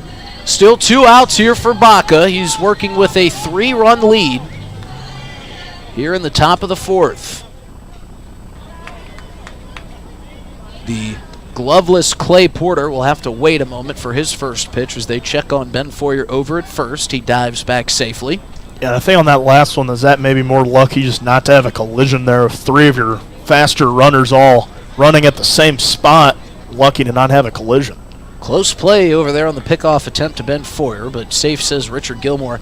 Yeah, you got 3 guys with great speed all barreling down on each other trying to make the final out of an inning. As Foyer goes for second, but he'll have to come back as Porter fouls that one off the Hyde Stadium fence behind home plate. Because Phillips dove, Gavin Frazier was looking like he was going to be in the process of thinking about diving, and then Jake Daly comes in and kind of cleans it up behind him. That was some impressive breaks by some of those guys to make sure you don't clobber one of your teammates. Yeah, Frazier and Phillips were full tilt after that ball, and Jake Daly was kind of the scared-looking onlooker and was hoping not to be a witness to what would have certainly been a dangerous collision. See if Foyer tests the arm of Lang again. On the 0-1 pitch, he stays put. That one misses just high to Porter.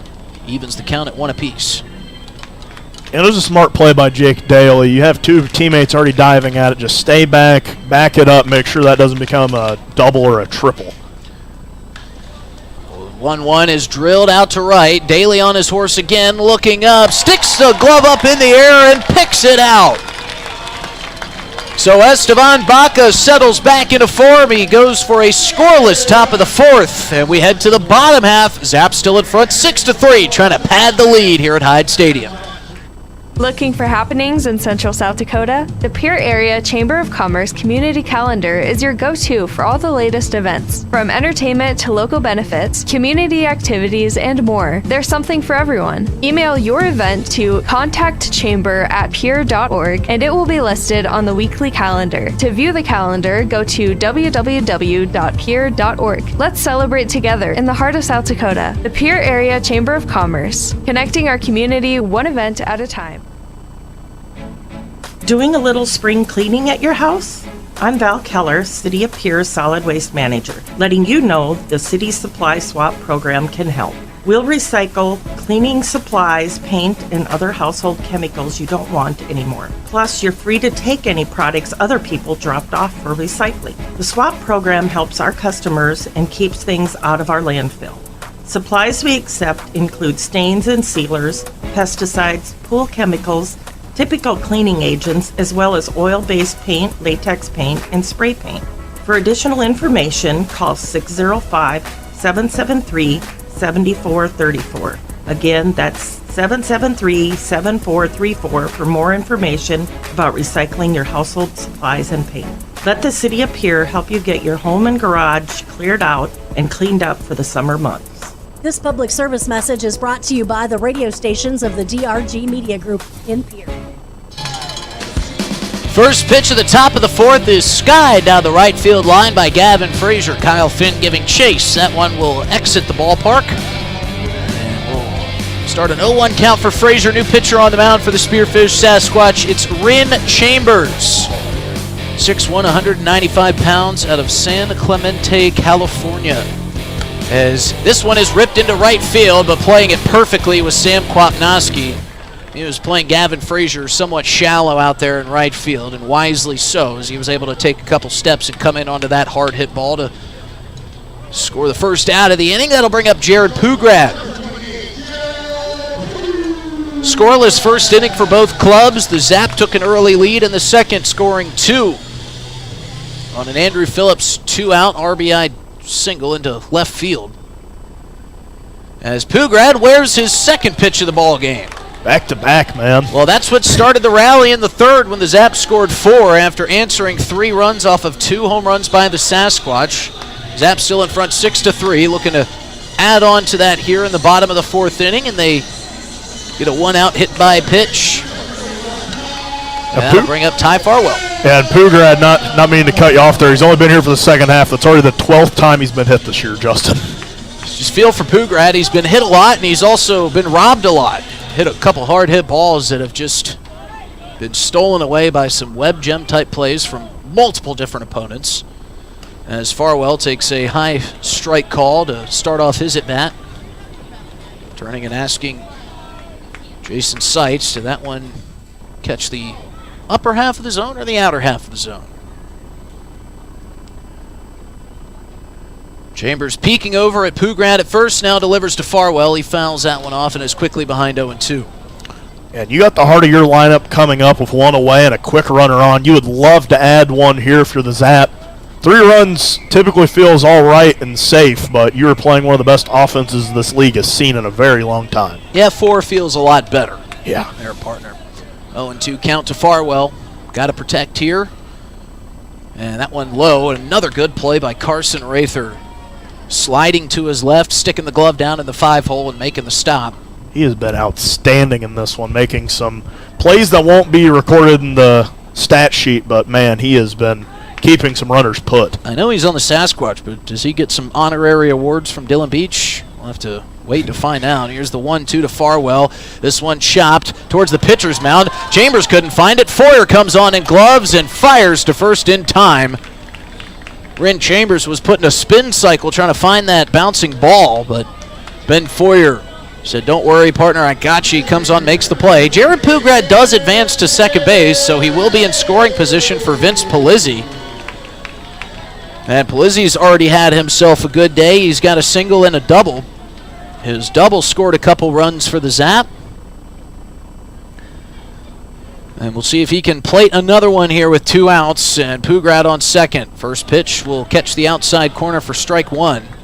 This is power versus power here. Palizzi at the plate, and Chambers has a lot of zip on that fastball, topping around in the 90s. He sure does.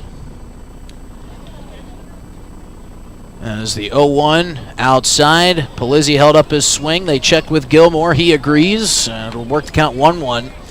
Good thing for Vince Palizzi, though, is when you get a bat out in front of one of those 90-mile-an-hour fastballs, well, they go a long way, especially with the wind now blowing out. As he rips one into right field, Kwapnoski again perfectly placed for it. And a couple of hard-hit balls come up as outs for the Zap. They leave one stranded. They still lead 6-3 as we head to the top of the 5th here in the playoffs at Hyde Stadium. Thinking of travel? Pierre Regional Airport offers non-stop flights to Denver. Starting August 1st, book your destination at United.com. With United Mileage Plus, you can save more by earning miles when you fly from Pierre Regional Airport. 1-hour flights to Denver and the world beyond. Avoid the crowds, avoid the drive, and enjoy free parking when you fly from Pierre Regional Airport. United Airlines in Pierre starting August 1st. Skip the drive. Fly from Pierre. We're good at making excuses for things we don't want to do. I can't work late because my cat has a job interview. Unfortunately, we're also good at making excuses for things we shouldn't do, like driving drunk. There's nothing on the back roads but cows. The truth is, there's no good reason to drink and drive. Not even if you stick to the back roads. If you drink, don't drive. No excuses. Brought to you by the South Dakota Office of Highway Safety, South Dakota Broadcasters Association, and this station. If you're interested in becoming a valued sponsor of an Oahe Zap broadcast, you can contact us for more information at sports@dakotaradiogroup.com or call us at 605-224-8686. Hey Zap baseball fans, it's Justin Cowart. If you're interested in a podcast that's sports and only sports, you need to check out Players Perspective. I have athletes and coaches from the South Dakota area and across the country, from the high school all the way up to the professional level. Come on and tell stories of their biggest and best moments of their athletic careers. If it's sports, you bet we cover it on Players Perspective Podcast, sponsored by Avera. You can find it wherever you find podcasts by searching DRG Media Group or on drgnews.com. Now, back to myself and Dylan Beach in the broadcast booth for some more Zap Baseball. Estevan Baca back out there on the mound for the fifth. Zap leads 6-3 as both teams go scoreless in the fourth. First time both of those teams have done that since the first inning. This has been an offensive just matchup. It looked like a pitcher's duel for the first frame or two, but... Well, both teams have kind of been copying each other's style inning to inning. But, you know, with the way that both offenses are playing at this point in the season, scoreless innings, that's a win for your baseball team. Because both of these offenses and these starting nines are so potent, and we've seen that on display here in the second and third inning. Baca gets the 1-2-3 of the lineup as he misses for ball one. As Torelli, Work, and Kyle Finn all step up to the plate. The 1-0 now. In there for strike one. Were you a little bit surprised to see Estevan back out on the bump here for the fifth inning? I kind of was, because Connor Hammond's warming up in the bullpen. A lefty, as the 1-1 turns 2-1. A lefty when you have 2 out of the 3 due up as lefties. This was what I was kind of thinking the coaching staff was going to do. I had heard through the grapevine that 4 innings was kind of the target for Estevan, but maybe trying to go for a fifth here. That one swung on and missed for strike 2.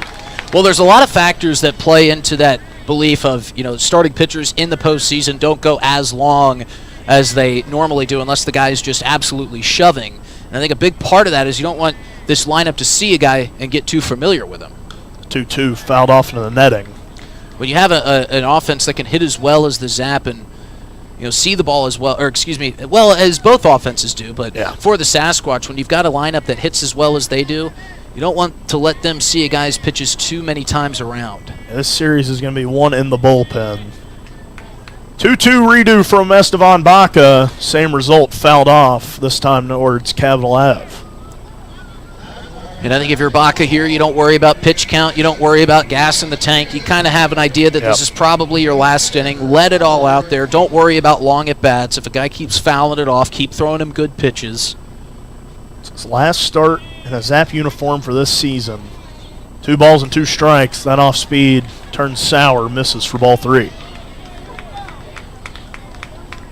So Estevan Baca trying to avoid the leadoff walk here to Torelli. Some dangerous hitters behind him as he'll switch out a ball real quick.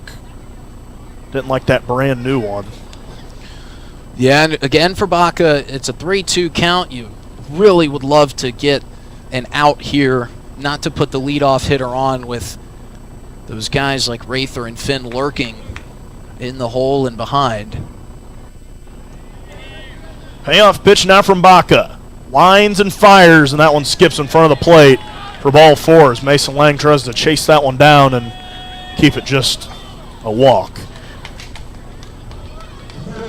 But Torelli wasn't in any hurry to run down that first base line, was taking off all his gear before he realized that one got behind Lang. Well, Lang plays with Gavin Frazier, so he knows what a pass ball on the fourth pitch of a walk could look like and turn into, so staying sharp back there. Maybe get another ground ball. Try to clear these bases out before Kyle Finn comes to the plate. That'll be just what the doctor ordered. Nobody away, a leadoff walk for the Sasquatches. That one's lined sharply to Jared Pugrad. That one's going to bounce off his arm. And it'll be a station-to-station single for Nick Work. Yeah, and that's tough for Baca. You got the ground ball you wanted. That one came with an immense amount of pace on it. And I think if Pugrad could have that one back, he might try to shift his body to get in front of that instead of trying to play that single hop on the backhand.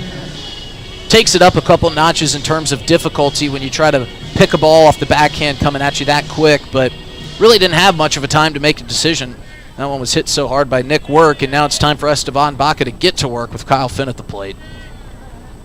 Finn at the plate, swings, pops that one up. Mason Lang chasing, watching that one go out of play. But a good start there for Baca to get ahead in the count 0-1. This is a dangerous hitter that you would love to work around, and getting strike one on a guy like that is just massive. Yeah, and I'm not even comfortable pitching to Kyle Finn until, if you get a strikeout, until he's sitting down on the bench and has his batting gloves. Well, he didn't even wear batting gloves, but takes the helmet off and takes all the gear off. Runners on first and second, nobody away. Kyle Finn at the plate. Esteban Baca trying to keep this 3-run lead safe. 0-1 misses behind the head of Finn. And that'll advance the runners and take the double play out of play. Yeah. That's not what you wanted there. With a base open, I don't think you throw anything remotely close for Kyle Finn to hit. But then again, you have to worry about Rather in the on-deck circle, so that's what's so dangerous about this lineup. You're stuck in a really hard place with this Sasquatch lineup. The 1-1 now, swung, fouled off a weird spot on the bat. He was so far out in front of that one that by the time his swing got through the zone, the ball was still out in front of him, and it clipped off the very end of the bat. Yeah, bounces back to the Zap dugout. So now Baca ahead in the count, 1-2. Might try to get him to chase here, make sure you're on the same page of your catcher, Mason Lang. Make sure nothing gets behind him and scores a run. You're in the driver's seat versus the likely league MVP. The 1-2 to Kyle Finn. Swung on and missed in the dirt. A great offering from Esteban Baca to get a dangerous hitter back to the dugout. Well, and that's kind of what we were talking about earlier. You throw something off the plate, out of the zone, and just see if he'll chase like he did right there. And that's what helps about getting in front and out early, is you are afforded the opportunity to throw those pitches off the plate and try to test and see what he'll bite at and what he'll offer at. And that's Esteban's got to be breathing a deep sigh of relief, but again, stay focused with another great hitter in the box. Not out of the woods yet. That fastball missing just a bit outside for ball one. So Rather climbs in with one away. Runners on second and third, trailing by 3. Him and Finn went back-to-back the last time they were up. 1-0 now from Baca. Swung on and missed for strike one.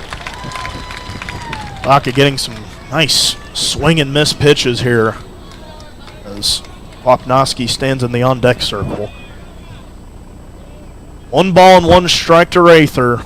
1 away. Baca sets, fires, misses outside for ball 2. Be a big out here if you could get a shallow fly ball or even a grounder that you could keep those runners put. I think you're in the position where you would trade an out for a run, as that one skips in front. A good block by Mason Lang runs the count 3-1. And I don't necessarily hate this approach by Esteban Baca with that base open and now with 1 out, knowing a double play could get you out of the inning if it were set up.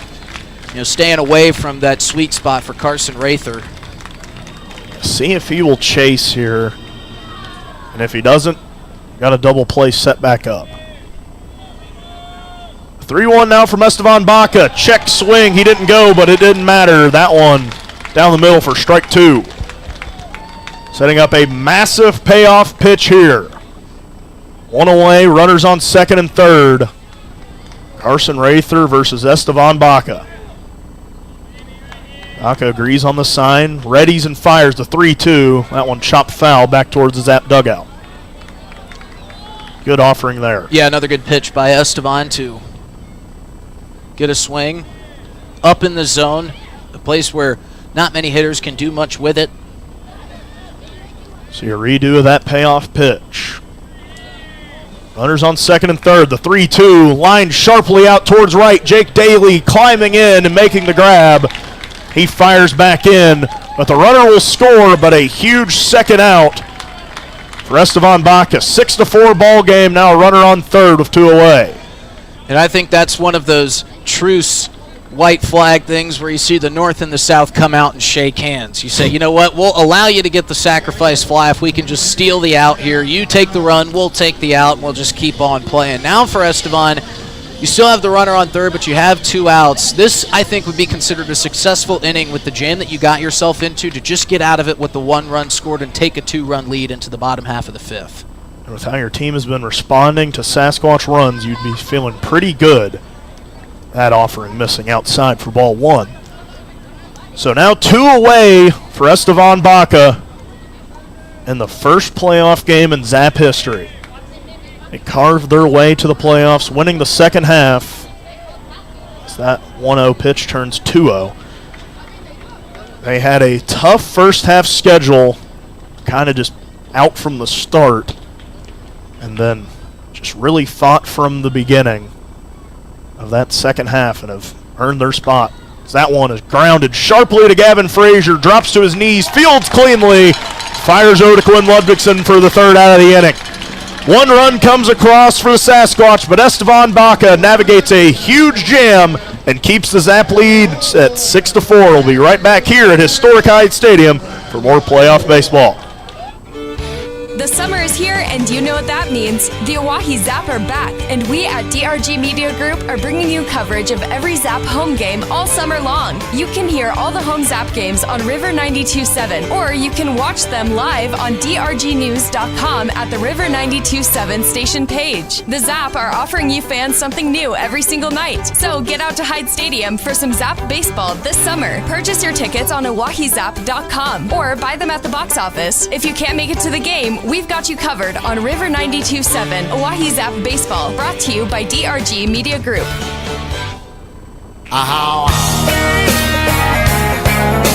Bottom of the 5th inning here, Zap get away with just giving up the 1 run. And they still lead 6-4. And a dangerous part of the lineup coming up here for the Zap, as it is Ren Chambers back out on the bump.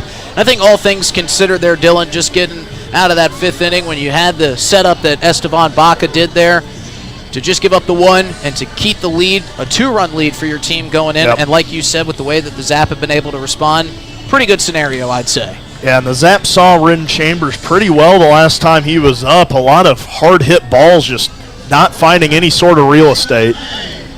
Mason Lang climbs in and lifts that one foul down the 3rd base line and out of play over the Sasquatch dugout. And if you're the Zap, you don't want this to just be a 2-hit wonder where you score in the 2nd and 3rd inning. You want to keep applying that pressure. Mason Lang now watches that one skip in. That one hits the hand of Jason Seitz as he tries to shake that off. Yeah, that did not look like it felt very good. He gave the okay kudos sign back to the Zap dugout. Well, I think he was calling for 3 more balls, but maybe he was letting the guys know, I'm A-okay. The 1-1 to Lang, swung on a miss for strike 2. Maybe it can be both. I think we can settle on that. I have a truce of our own up here. Chambers coming back here. The 1-2 to Lang. Catches the top of the zone, and Lang goes down looking. Dangerous take there. Too good of a pitch not to try to protect the plate, especially on a 1-2 count, a fastball right across the letters. I think Mason Lang will probably be kicking himself a little bit after not offering it that one, but he'll have another opportunity to do some damage. See if Jake Daly can get something started here for the Zap, as he's late to that one, fouls it off into the netting.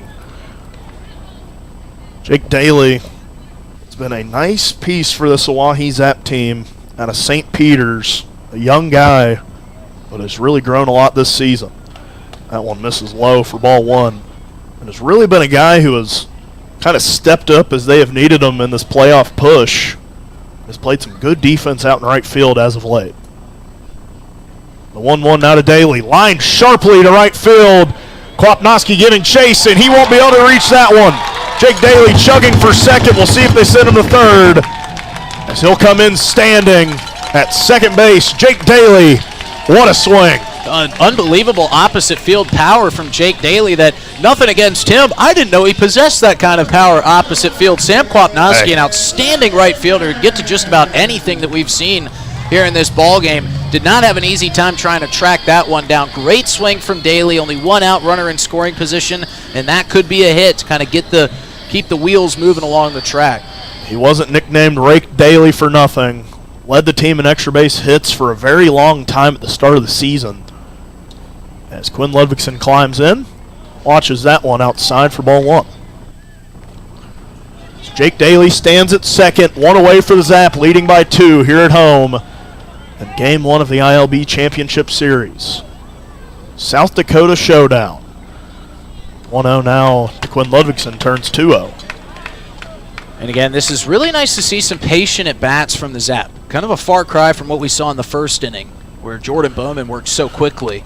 They're seeing more pitches, working up those pitch counts, and right now, winning the bullpen battle. 2-0. Drops in there for strike one on a low strike to Ludvigsen. Yeah, I think Quinn was a little bit upset with that. We've seen that called a ball a decent bit here tonight, so and a tall hitter in Ludvigsen not agreeing with the lower strike zone there. Runner on second, 2 balls and 1 strike to Ludvigsen. That one catches the middle of the zone for strike 2. Quinn Ludvigsen trying to keep this pitch count high here for these Sasquatch pitchers. That could really impact who you see later down the road if they throw some of their best arms in Game 1. They could really kind of handicap them for Game 2 and 3. That one misses for ball 3. Just about gets away from Rather, but another good play from him to keep it close. Yeah, and I think if you're Quinn Ludvigsen here, you're happy to take a walk, but you have to protect the plate. You can't go down looking like we've seen a couple other Zap hitters go down in favorable counts. Payoff pitch here from Chambers. Daly bouncing around at second. That one misses high, and a big walk there for Quinn Ludvigsen. Yeah, it was a great at-bat from Q. He stayed in there and stayed pretty confident and committed to what his plan was. He felt like he maybe got some unfortunate calls throughout that at-bat, but he stayed patient with it, drew a big walk, and now I saw Devin Skelton having a really impassioned conversation with Tyler Hoffman after he was retired in his last at-bat. And it felt like something got through to Hoffman there. You could just see it in the response from Hoffman. Quinn Ludvigsen, the Zap walk leader, reaches via walk once again as it sets up for Tyler Hoffman. Another good block there by Rather. That one bounced at the plate right into his chest. How impressive has Carson Rather been? He's a brick wall back there, man. Brick wall back there. Nothing really has gotten by him. And this doesn't just carry from today. It goes back to the times that they were here in the regular season. He has just been a pitcher's best friend. He can truly do it all with the power that we've seen. And then being able to block everything, it seems, behind the plate. The 1-0 lifted foul and out of play by Tyler Hoffman. So runners on first and second. 1 ball, 1 strike to Tyler Hoffman, 1 away for the Oahe Zap. They lead 6-4. Just about halfway through this ball game here in the bottom of the 5th. 1-1 now to Hoffman. Line back the other way. Kyle Finn going to make a nice play to make the second out of the inning. Yeah, no hide hop on that one for Kyle Finn. And you credit Tyler Hoffman because we've said it before, but the goal as a hitter is to try to hit it behind that lead runner and let that lead runner extend to the next base and maybe even to home. And that's exactly what he did. But you got a guy in Kyle Finn who's got a huge wingspan over there. Not much will get by him. Yeah, you can cover a lot of ground over there at first. As good as he is at the plate, he is also very good defensively. Andrew Phillips climbs in, swings over that one for strike 1. Phillips, no stranger to 2-out hitting. We saw that big RBI hit earlier on in the ball game to get the Zap on the board in the second inning. He's got a lot of room if he can kind of send one back the other way down the left field line. You could park a couple of school buses in between that foul line and the left fielder. That one missing closely for ball 1 to Phillips. Could park that Squatch Cruiser or whatever it is that they got a couple of those. You know, speaking of payback, there was a really nice meeting with the interns from the Spearfish side, but we'll have to see if they live up to their word and we can put them out in any uniforms and have them run.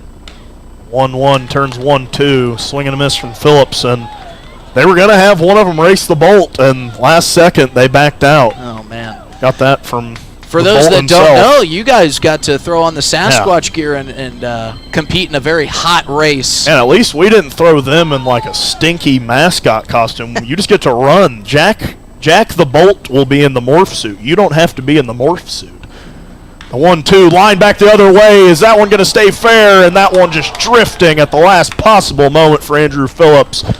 That one had a lot of spin on it and just couldn't stay fair. That one would have scored 2, and Andrew Phillips would have been chugging for extra bases. Oh, man. That so close. That is a big sigh of relief for Ren Chambers, who I think off the bat probably, the way he reacted off the mound, he thought that was going to get down for extra bases, but luckily for him, a left-handed hitter, like you said, creates that really nasty side spin, and it just curved foul at the last second. Now that left fielder shading a bit closer to that left field line. Creating a huge gap out in left center now, right where Andrew Phillips hit it in the second inning. Yeah, he goes there a lot. 1-2, a dangerous take on the inside portion of the zone, but a good one in the end. 2-2 count now to Andrew Phillips. That was very close. That one looked like previous ones that we've seen close, but it has been a consistent zone for Jason Seitz here tonight. Runners on first and second, 2-2 count as Phillips gets down to that one somehow and fouls it off. He squatted down and just kind of threw the bat out at that one, staying alive. So we get a redo. 2 balls and 2 strikes to Andrew Phillips. Zap trying to add some more insurance after the Sasquatch clawed one back in the top of the 5th. Zap still leads 6-4. What has been just an offensive showdown here at Hyde Stadium. 2-2 now to Andrew Phillips. Another close take, and that one going to turn sour. Phillips didn't like the call, but he'll go down looking as the Zap strand 2 will head to the top of the 6th. Zap leads 6-4 here at Hyde Stadium. Hey, it's your phone talking. Yeah, your phone. You know, that thing you're constantly picking up and poking around. Listen, when you're behind the wheel, would you please give me a break? You'll have plenty of time for your TikToks and, I don't know, texting your friends after you put it in park. Distracted driving, friend. No joke. One quick text or social media feed can cause a crash, and hey, I don't want any part of that. You got someplace to be, and trust me, I'll enjoy the downtime. Brought to you by the South Dakota Office of Highway Safety and its station. Dunes Golf is celebrating their 30th anniversary this summer. They look forward to seeing old friends and new acquaintances on the driving range and on the course throughout the summer. Play 9 or 18 holes, pay by the round, save with a punch card, or become a member for unlimited play. Dunes Golf is a great location for group outings or a summer play day. Call 605-223-2525 or see golfdunes.com, just 1 mile north of Fort Pierre on Highway 1806. Dunes Golf. Thinking of travel, Pierre Regional Airport offers nonstop flights from Pierre to Denver. From there, you can fly anywhere. Book to your destination and check bags through on United, Delta, or American Airlines. 1-hour flights on 50-passenger jets to Denver, then connecting to your destination. Save travel time and money, avoid the crowds, and free parking when you fly from Pierre Regional Airport. Skip the drive. Fly from Pierre Regional Airport.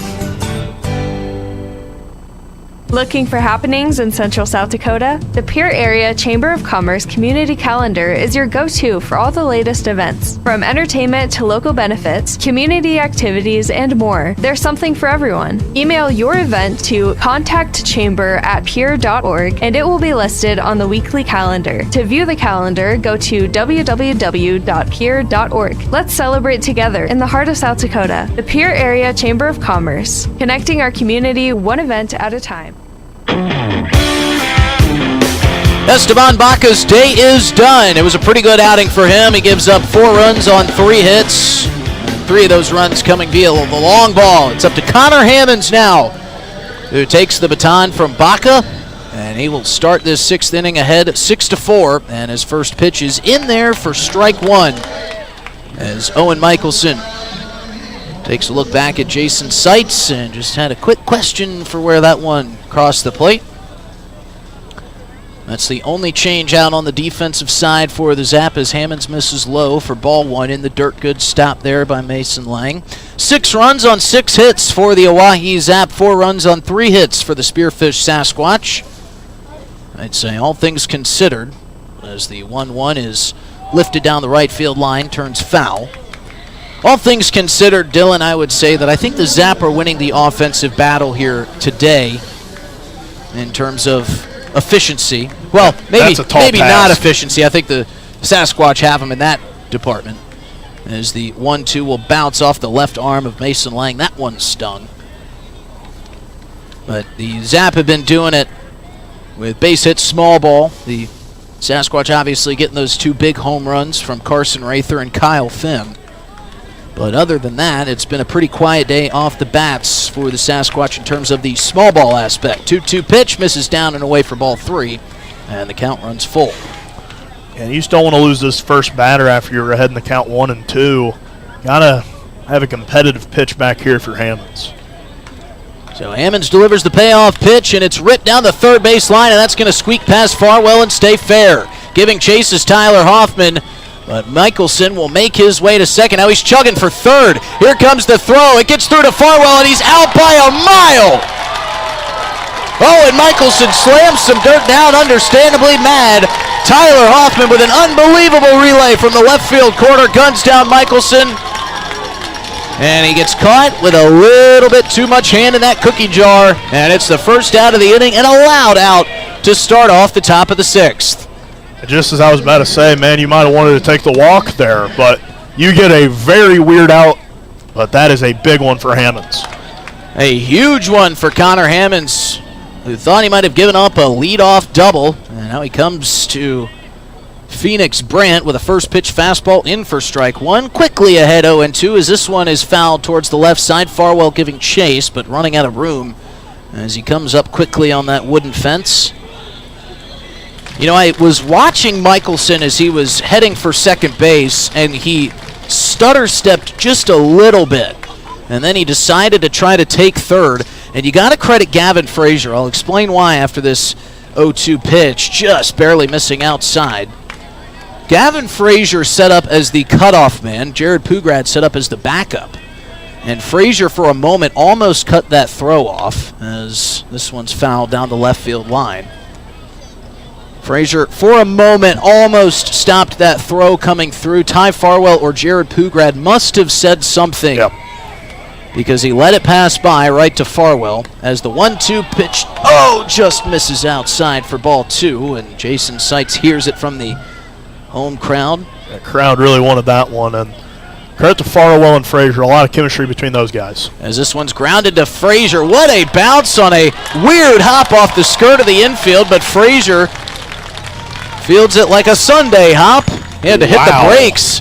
That one not only took a weird hop off the skirt, but it also kind of took a left turn. Gavin Frazier was chugging over to his right. He had to dig the cleats into the dirt to stop on time, but he made the play for the second out. It took a weird hop, and he took kind of a weird slide after it and dropped to his knee and fielded it cleanly. And it's another great play by Gavin Frazier over there at second. So now the first pitch into Ben Foyer will miss inside, says Jason Seitz. 1-0 is the count. Yeah, Frazier was moving quickly to his right, stuck his left cleat in the ground as this one's fouled back our way.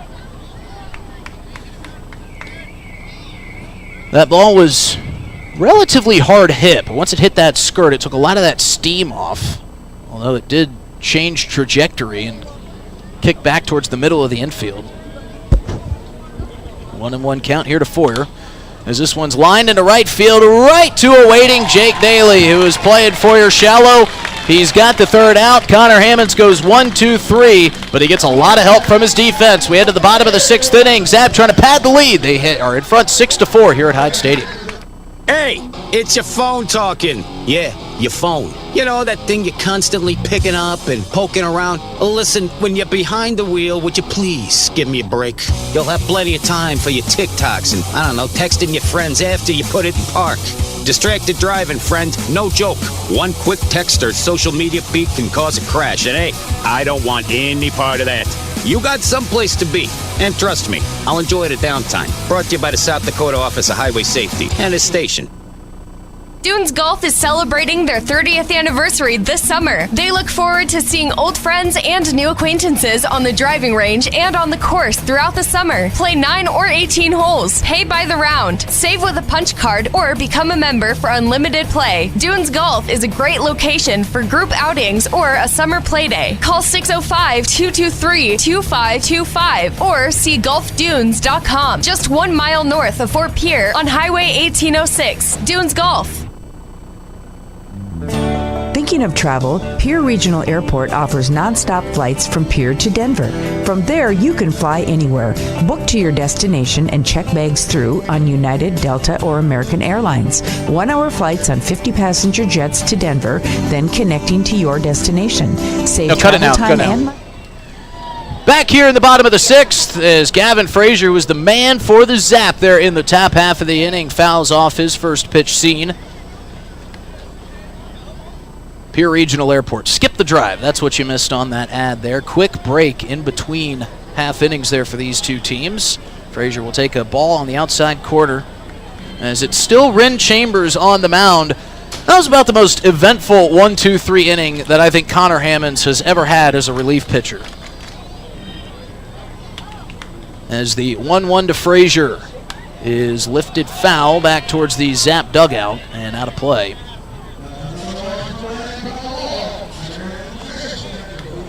It was Owen Michelson who ripped one down the left field line, squeaked it past Ty Farwell at third as the 1-2 pitch to Frazier's taken outside for ball 2. And it got out into that left field corner. Now, you were watching Tyler Hoffman. I was watching Michelson, as a good play-by-play broadcast crew does. Playing that out. Here's the 2-2. Up high, counts full.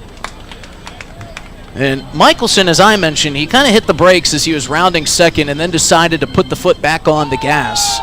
But Tyler Hoffman played it a little bit differently than we normally see left fielders play a ball like that. Here's the 3-2 payoff pitch to Frazier. And that one is softly hit into center field, and that's going to get down for a base hit. So Gavin Frazier kind of catches that on the skinny part of the bat, but it works out for him. He drops in a leadoff single. But back to that play by Tyler Hoffman relaying it into Farwell. Normally, like you said in the break, you see the left fielder slide to try to cut that one off. Yeah, and a lot of the times that's how we've seen Hoffman do it out in the left, and he tries to slide to stop it and then get back up instantly and fire back. He's kind of taking his time to field it. He was trying to field it bare hand and fire back in, and I think Michelson just saw the hesitation and thought he could get 3. As Pugrad fouls off the first pitch he sees.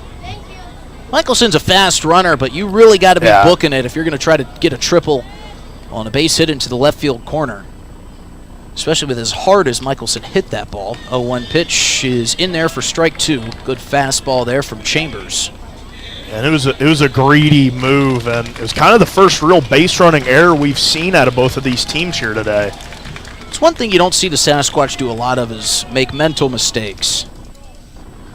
As Pugrad swings at a ball way out of the zone, and that'll be strike 3. And Pugrad, maybe one of the most uncharacteristic swings we've seen all season.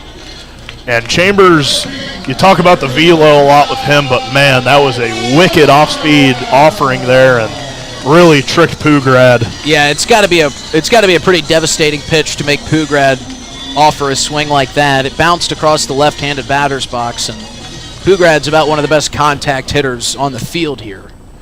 So it's 1 out, but it brings up a hot-hitting Ty Farwell as he fans on a first-pitch fastball for strike 1. And Pugrad's a guy who likes to jump on pitches early, and he got behind in that one and was just kind of down from the beginning and just didn't put his best swing on that last one. Maybe messed up his rhythm a little bit. With a left-handed batter, we'll see if Frazier takes off for second, and right on cue, there he goes. Good throw from Rather. The swim move is not going to work for Gavin Frazier. A great throw and a great tag from Ben Foyer. Corey Baker was right on top of it, one of the 2 field umpires. I thought that Frazier might have gotten around the tag with the swim move, but it was not to be, so that'll be the second out of the inning and clears the base paths for Ren Chambers. So Ty Farwell with a 1-1 count. Might have to do it himself. He takes a fastball on the inside corner for strike 2.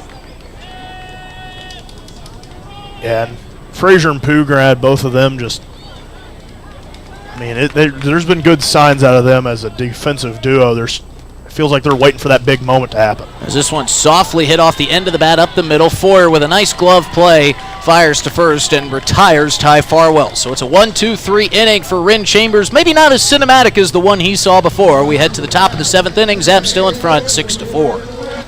Looking for happenings in Central South Dakota? The Pierre Area Chamber of Commerce Community Calendar is your go-to for all the latest events. From entertainment to local benefits, community activities, and more, there's something for everyone. Email your event to contactchamber@pierre.org and it will be listed on the weekly calendar. To view the calendar, go to www.pierre.org. Let's celebrate together in the heart of South Dakota. The Pierre Area Chamber of Commerce, connecting our community one event at a time. Doing a little spring cleaning at your house? I'm Val Keller, City of Pierre Solid Waste Manager, letting you know the City Supply Swap program can help. We'll recycle cleaning supplies, paint, and other household chemicals you don't want anymore. Plus, you're free to take any products other people dropped off for recycling. The swap program helps our customers and keeps things out of our landfill. Supplies we accept include stains and sealers, pesticides, pool chemicals, typical cleaning agents, as well as oil-based paint, latex paint, and spray paint. For additional information, call 605-773-7434. Again, that's 773-7434 for more information about recycling your household supplies and paint. Let the City of Pierre help you get your home and garage cleared out and cleaned up for the summer months. This public service message is brought to you by the radio stations of the DRG Media Group in Pierre. Connor Hammond's back out on the mound after getting one of the weirdest 1-2-3 innings you'll ever see the last time he was up, as he gets the 9-1-2 here for the Spearfish Sasquatch. Clay Porter, Luke Torelli, and Nick Work, as he looks to make quick work here and go 1-2-3 once again. Connor Hammonds fires, misses high for ball one.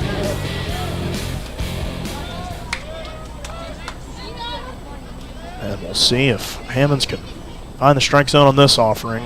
That one missing low and in for ball two. It has been quite an issue for the Zap pitching staff to get that first hitter out. 2-0 now from Hammonds. This is just a bit high. Crowd wanted that one. Yeah, that one looked good. Keep hitting that spot. You'll get that call sooner or later. 3-0. Turns 3-1. Good comeback pitch there for Hammonds in a very similar spot to the last. See if Clay Porter tries to take one here. That one fouled back over the broadcast booth. So now we'll see a payoff pitch for Hammonds. He's behind in the count 3-0. Now a 3-2. Hammonds getting quick back to work. Payoff pitch. Runs high and misses for ball four.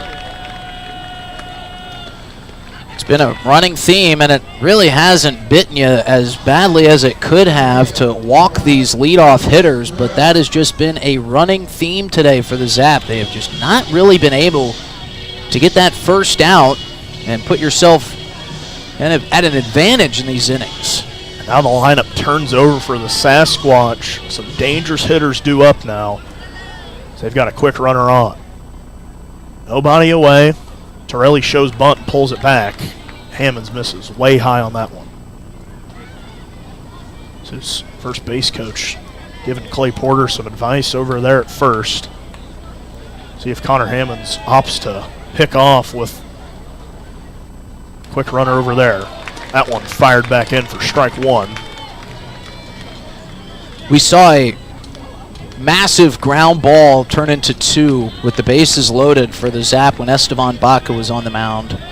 I know bases aren't loaded with that pickoff attempt as he gets back safely. I know the bases aren't loaded, but this feels like it would be an equally as big double play if you could get it with the guys you got coming up here this inning. Try to see Kyle Finn next inning, as that one's fouled off into the netting for strike two. So it's Torelli at the plate, working the on-deck circle. And Finn impending over there in the hole. As Hammonds tries to get a big first out here versus Torelli. 1-2. Swung, fouled off once again. Good job by Torelli to stay alive. And if there's one thing that the Sasquatch have proven, you're really not going to be able too often to get these guys looking on strike three. You may get them swinging, but these guys are so good at contact. They're going to fight every at-bat. 1-2 now from Hammonds. Swung on and missed for strike three. Great pitch there from Hammonds to get the first out, and now a double play could end the inning. Yeah, and you like to see him going back to that fastball. We saw with Baca, he was going to his curve when things got a little bit shaky. Connor Hammond's kind of the opposite, goes back to his fastball, and it paid off there for him to get a big strikeout. And like you said, we'll see if we can get a ground ball here from Hammonds and wait till Finn for the 8th. As that one just misses a bit off the plate. Connor Hammond's throwing up the hands. He wanted that call. Runner on first, one away. 1 ball, no strikes here to Nick Work. 1-0 off speed, drops in there for strike one. Nice offering from Hammonds to come back with a strike. Really good counter pitch when you can deliver the fastball with as much pace as Hammonds has and then pull the string on the off speed. 1-1 from Hammonds, another off speed. Down the middle for strike two. I don't know if Work wanted time or... I think he's upset with how quickly Connor Hammonds is delivering after he comes set. As a pitcher, you have to stabilize when you come set from getting the pitch. Now the 1-2 from Hammonds, taking his time, looking at the runner at first and firing over to Ludvigsen. Not in time. Yeah, there's really not much selling that pickoff attempt from Connor Hammonds. It's Gotta about as telegraphed as they can come. Now Hammonds focused back on the batter. The 1-2 just misses a bit outside for ball two. Zap dugout wanted that one, and the Zap faithful wanted it as well. As Connor Hammonds trying to get out of this one. The 2-2 lined sharply just over the glove of Ty Farwell. He just about made an outstanding play. That ball was a rocket off the bat of Nick Work. It was lined sharply out in the left. Hoffman fielded it cleanly and fired back in. So just a station-to-station single. A look away, Zap fans. Kyle Finn is back at the plate. Yeah, we've seen one broken glove for Ty Farwell this year when he was playing third. I thought we might have another one. It looked like that ball went in the glove and then came out the back, but it was so hard hit. There really wasn't much time to tell, but now you're in murky waters here if you're Connor Hammonds. Lefty-righty matchup for Kyle Finn. He watches that one outside for ball one. There's a force out at every base with one away. He would love to get out of this jam. Kyle Finn representing the leading run for the Spearfish Sasquatch.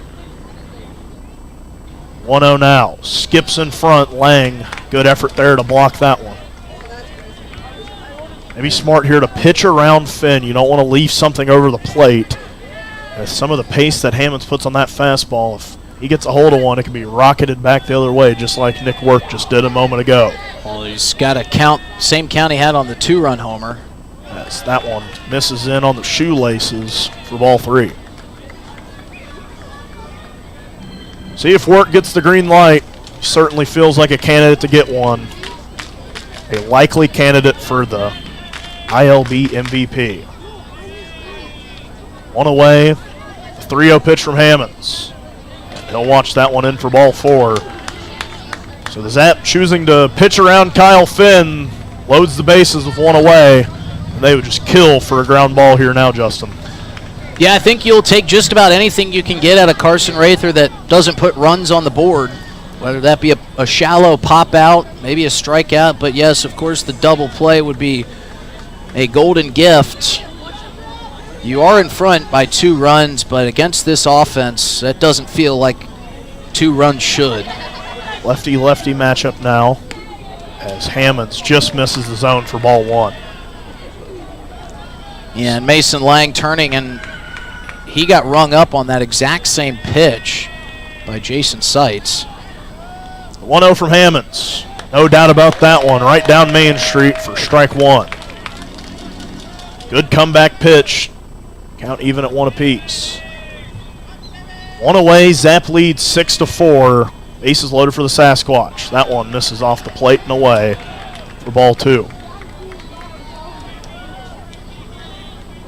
a big out if he could get Carson Rather down here. Zap trying to win that race to 7. As that one misses a bit high. Connor Hammonds wanted that one. That one misses for ball 3. Yeah, these are missing just by fractions of an inch. See if Hammonds can come back here.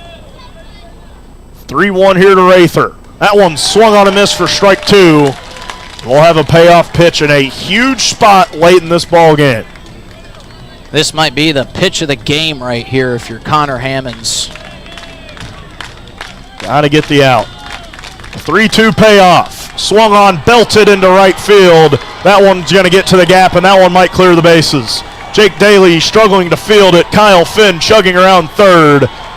And a bases-clearing double for Carson Rather as a completely new ball game here at Hyde Stadium. Zap leading for a large portion of this game. Find themselves trailing now 7-6 with one away in the top of the 7th. Yeah, nothing you could really do about that one if you're Connor Hammonds. I mean, you had to pitch a strike, and Carson Rather, an outstanding hitter as he's proven here this afternoon, just kind of sending it, and not really sure if the grass is still wet out there, but Jake Daly not really taking a very efficient route to get to that ball. Not like it wouldn't have scored everybody. So that one finds the zone for strike 1 for Hammonds. So another lefty at the plate in Kwapnoski. Still nobody warming up in that Zap bullpen. Got a lot of faith in the vet Connor Hammonds. 0-1, swung foul. Back the other way, out of play.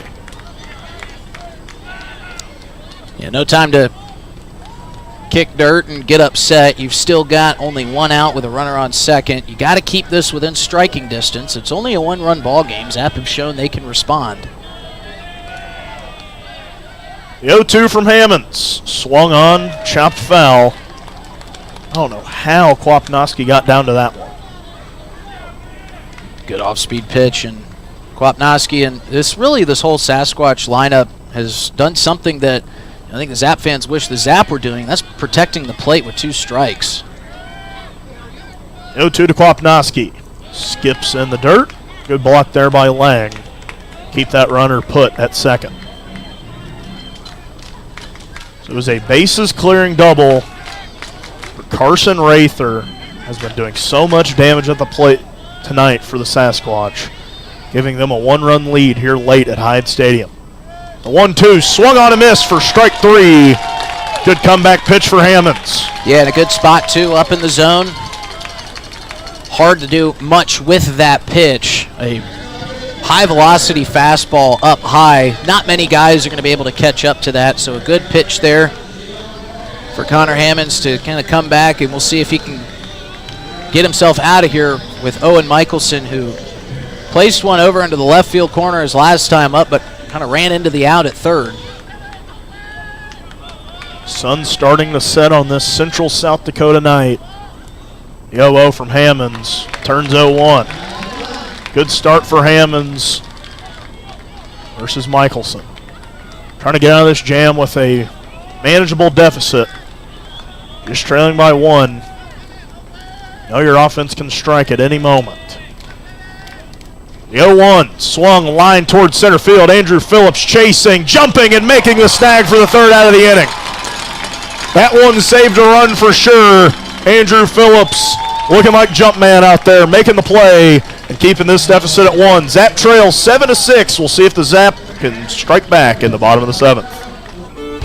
The summer is here, and you know what that means. The Oahe Zap are back, and we at DRG Media Group are bringing you coverage of every Zap home game all summer long. You can hear all the home Zap games on River 92.7, or you can watch them live on drgnews.com at the River 92.7 station page. The Zap are offering you fans something new every single night, so get out to Hyde Stadium for some Zap baseball this summer. Purchase your tickets on oahezap.com or buy them at the box office. If you can't make it to the game, we've got you covered on River 92.7 Oahe Zap Baseball, brought to you by DRG Media Group.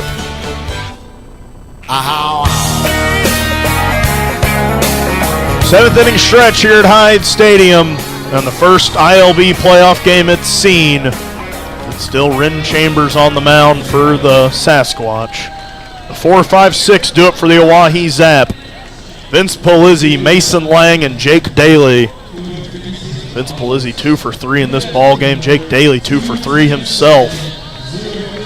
So the Zap trying to strike back, finding themselves trailing for the second time here tonight, as they try to win game 1 of this 5-game best-of series.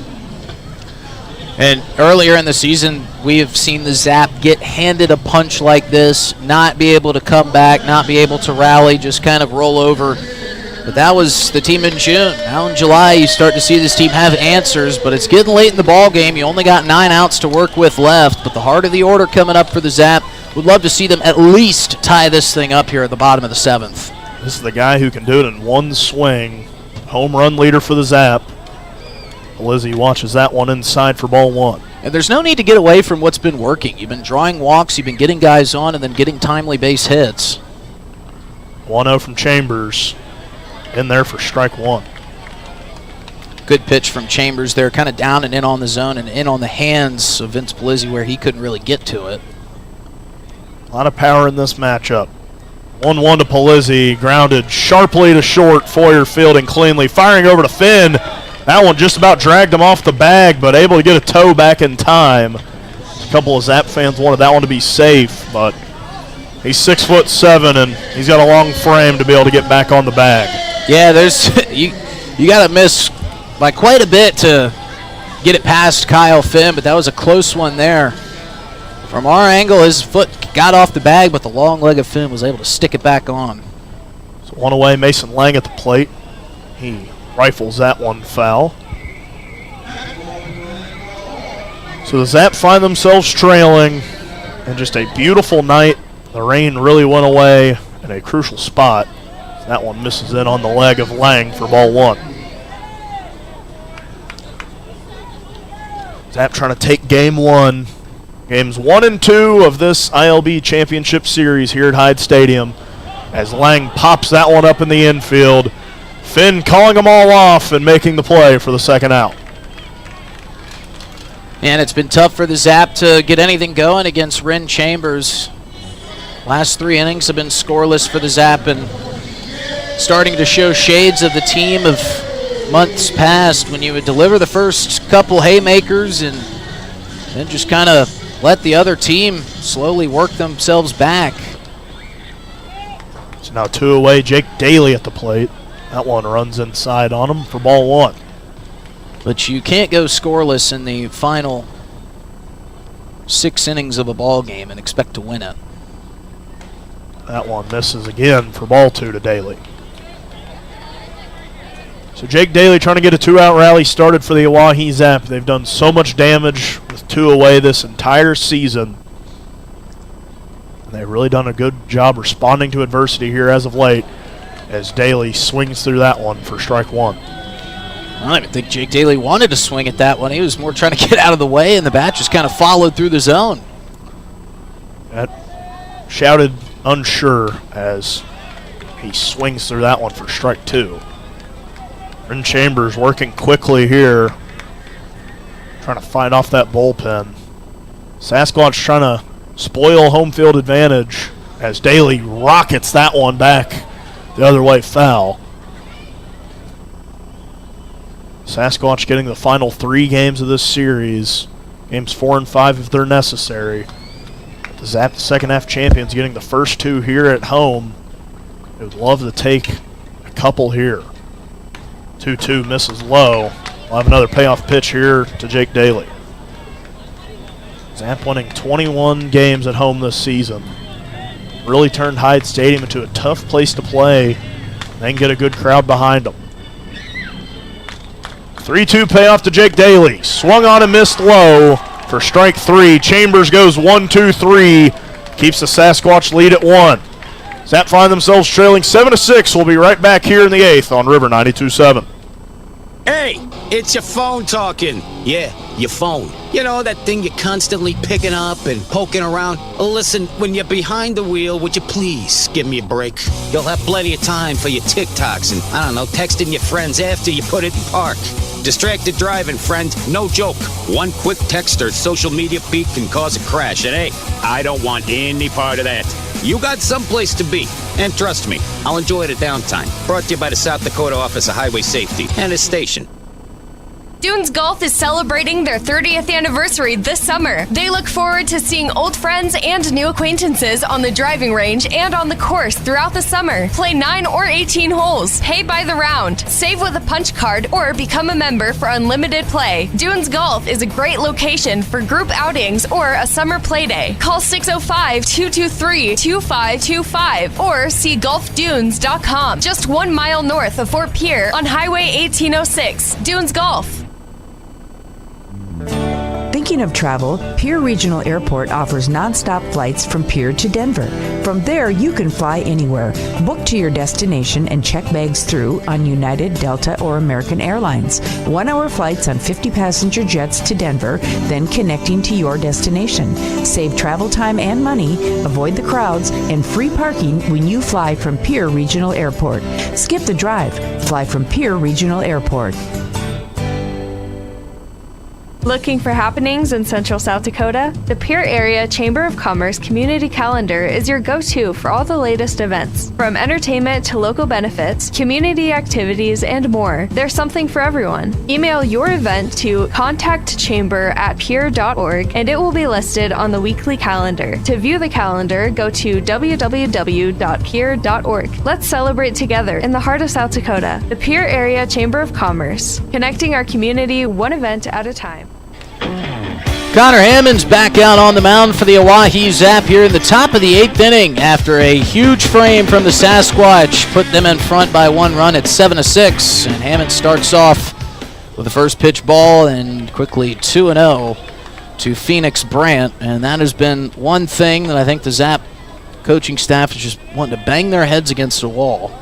As the 2-0 is lifted high down the left field line, Farwell giving chase towards that Sasquatch bullpen as a bunch of Sasquatch scatter. And get out of the way, it goes out of play. But it has seemed like deja vu with these leadoff hitters. Every single inning it seems that they're finding a way to get on, whether they're being hit by a pitch or drawing a walk. And it has come back to haunt the Zap as the 2-1 catches the outside corner for strike 2. They always say that the pitcher's worst enemy is a leadoff walk. As this one is driven out towards left, Tyler Hoffman looking into the night sky, giving chase, turning on a dime and making the catch at the warning track for the first out of the inning. So the Zap this time around do get that leadoff hitter retired, and that'll bring up Ben Foyer in the 8 hole. Yeah, no wind helping Phoenix Brant on that one. Flag just completely dead out there, and that one looked pretty good off the bat. With the Zap offense essentially going quiet these last 4 innings. You almost feel like you've got to have something scoreless. Foyer's going to lay down a beauty of a bunt, and he's going to leg it out. Farwell got to it, but there was no time to make a throw. That was about as perfectly placed of a bunt as you could have. Foyer dropped it right down kind of into that triangle between the catcher, the pitcher, and the third baseman. And I don't care who was playing any of those positions. Nobody was going to get to that and get Ben Foyer out with his type of speed, so that'll bring up Clay Porter. And he drops a bunt into the same exact spot. Hammonds is going to bobble this one, fire it over, and it gets away from Quinn Ludvigsen. Everybody moving along, and now Jake Daly falls down trying to chase that ball down. And Clay Porter's going to get to third. This throw is going to almost get away from Mason Lang, and we also almost saw another inside the park home run on a bunt. So Connor Hammonds kind of looking back. He bobbled it when he picked it up and decided to throw it anyway. And it was nowhere near Quinn Ludvigsen, and the Zap shooting themselves in the foot. Fall behind now by 2 runs. And hindsight's always 20/20, but that one feels like one you got to eat. Double play can get you out of the inning still with 4 outs, and then that one gets away from you, and just like that, runner scores, and you got one on third still. That'll bring up Luke Torelli, and he drives one deep to left field. Hoffman's going to give chase. It's going to score another run for the Sasquatch. Hoffman makes the catch, Porter will tag and score from third, and it's 9-6 Sasquatch.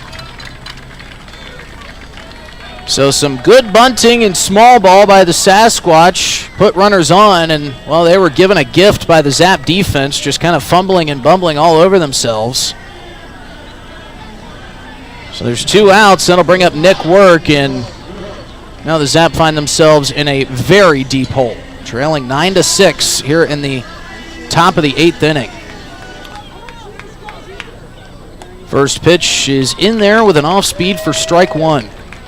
And you just knew this Sasquatch team can just drop runs on you at any point, and we're doing just that here. An offense that averages 9.1 runs a game is right at their average, as that one misses outside for ball 1. 1-1 pitch from Hammonds is lifted a mile high on the infield. Ludvigsen calling everybody off in foul territory, makes the catch, and gets out of the inning. But on some poor defensive decisions by the Oahe Zap, the Sasquatch score 2 huge insurance runs. They lead 9-6 as we head to the bottom of the 8th here at Hyde Stadium. Thinking of travel? Pierre Regional Airport offers non-stop flights to Denver. Starting August 1st, book your destination at United.com.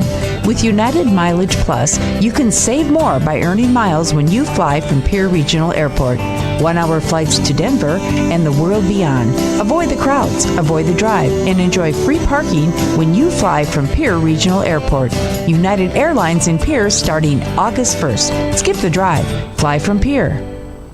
We're good at making excuses for things we don't want to do. I can't work late because my cat has a job interview. Unfortunately, we're also good at making excuses for things we shouldn't do, like driving drunk. There's nothing on the back roads but cows. The truth is, there's no good reason to drink and drive. Not even if you stick to the back roads. If you drink, don't drive. No excuses. Brought to you by the South Dakota Office of Highway Safety, South Dakota Broadcasters Association, and this station. If you're interested in becoming a valued sponsor of an Oahe Zap broadcast, you can contact us for more information at sports@dakotaradiogroup.com or call us at 605-224-8686. Hey Zap baseball fans, it's Justin Cowart. If you're interested in a podcast that's sports and only sports, you need to check out Players Perspective. I have athletes and coaches from the South Dakota area and across the country, from the high school all the way up to the professional level. Come on and tell stories of their biggest and best moments of their athletic careers. If it's sports, you bet we cover it on Players Perspective Podcast, sponsored by Avera. You can find it wherever you find podcasts by searching DRG Media Group or on drgnews.com. Now, back to myself and Dylan Beach in the broadcast booth for some more Zap baseball. New pitcher on the mound for the Spearfish Sasquatch is the hard-throwing right-hander Hudson Hart. A lot of H's in that sentence there. He comes from Oral Roberts, and he boasts a .9 ERA. So the Zap, who felt like they couldn't really give up any more runs when they were trailing 7-6, give up 2 on consecutive bunts by the Sasquatch, who, got to give them credit, they placed down some beauties and forced the Zap defense to try to make some tough plays. And now you have a tall task, trailing by 3 versus a guy who's only given up 2 runs all season. So it'll be Quinn Ludvigsen to try to break against Hudson Hart. He'll take ball 1 on a fastball down and in. With Hudson Hart out on the mound, Sasquatch trying to go for the dagger here. One of their best pitchers misses high and away for ball 2 outside. And he doesn't give up a lot of walks either, just 2 of those on the season. So you were going to have to be at your best if you're going to get to Hudson Hart here. 2-0 pitch to Ludvigsen is up high for ball 3.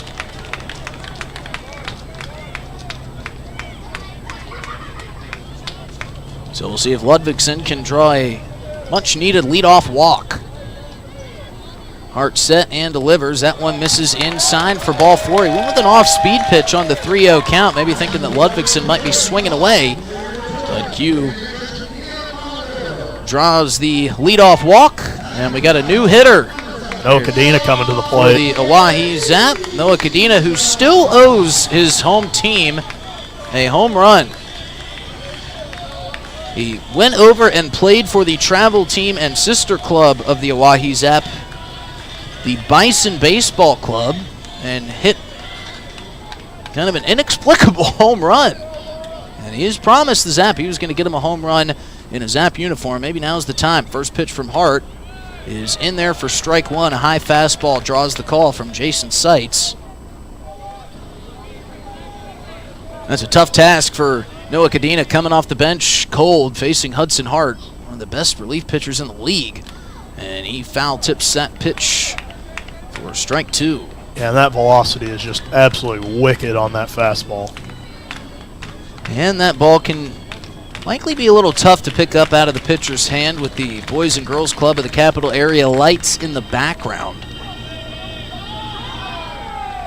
Nobody out, runner on first. Zap trailing by 3 in the bottom of the 8th. The 0-2 is punched the other way, and that's going to drop in for a soft single. So Noah Cadena on an 0-2 count drops the bat on one and just kind of excuses it out into shallow right field. And now Andrew Phillips comes up representing the tying run. And Cadena was one of the guys who got to Tristan Agadal in that big performance he had out here in that South Dakota World Series clash out early in the year, that 7-game series. And we'll see if Noah Cadena can get to him here. Well, Noah Cadena already got to him a little bit there. He did, and we'll see if he gets the charge started, I should have said. Yeah, there we go. And so we're going to get a pinch runner for Noah Cadena over there on first. Trying to get a number on that Zap player. We'll let you know.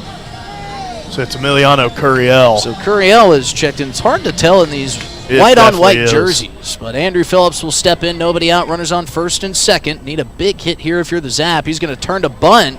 Trying to give the Sasquatch a little taste of their own medicine, but he fouls it off into the netting for strike one. Yeah, and I could see that one coming. You got a couple of fast runners on, and you got a really quick runner at Phillips, and you'd be able to turn the lineup over to Gavin Frazier if you can reach with a bunt. See if Phillips offers a bunt attempt again. Kyle Finn way in from that first base side. He squares and pulls back, and he was hit on the leg. So now a hit by pitch will load the bases with the top of the lineup coming up for the Zap and nobody out. And now we're going to get Justice Scott to come out and have a chat with Jason Seitz.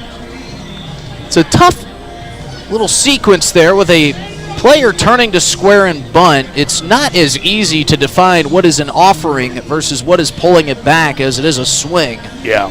And Phillips, who is all bunt all the way, was squared for a while, but as that ball started to run in on him, he ever so slightly pulled the bat back and it hit him on the left shin. And it was an off-speed pitch there. And now Jason Seitz is going to pull the umpiring crew together and I guess see if he can get a look, or maybe see if one of his two field umpires saw something that he may have not seen. And I don't know. This would be quite something if they pulled Andrew Phillips back to the plate. You've got some veteran umpires out there. You got the best of the best in Jason Seitz, Richard Gilmore, and Corey Baker. But what a punch to the gut this would be for the Zap. And they're going to continue to award him first base. So the call will stand. But good on the umpires for getting together, talking it out, making sure that they got the call correct. And Justice Scott is now directing traffic in his outfield, moving some guys around, and bases loaded, nobody out here. Zap trailing by 3, and Gavin Frazier represents the go-ahead run here in the bottom of the 8th inning. A guy that nobody's been able to get after all season long, and Hudson Hart in a bit of a jam here. First pitch to Frazier, swung on and missed for strike one. Couldn't catch up to that quick fastball of Hart. That was only the second time he's hit a runner this year, too. He doesn't make a lot of mistakes out there on the mound. See if the Zap can capitalize. Quick runners on every base. Frazier will take ball one and an off speed off the plate.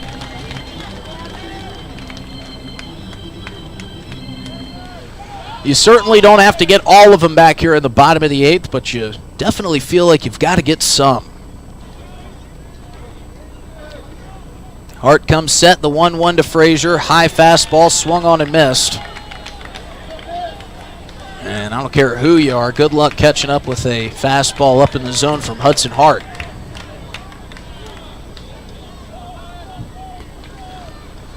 Frazier awaits the 1-2.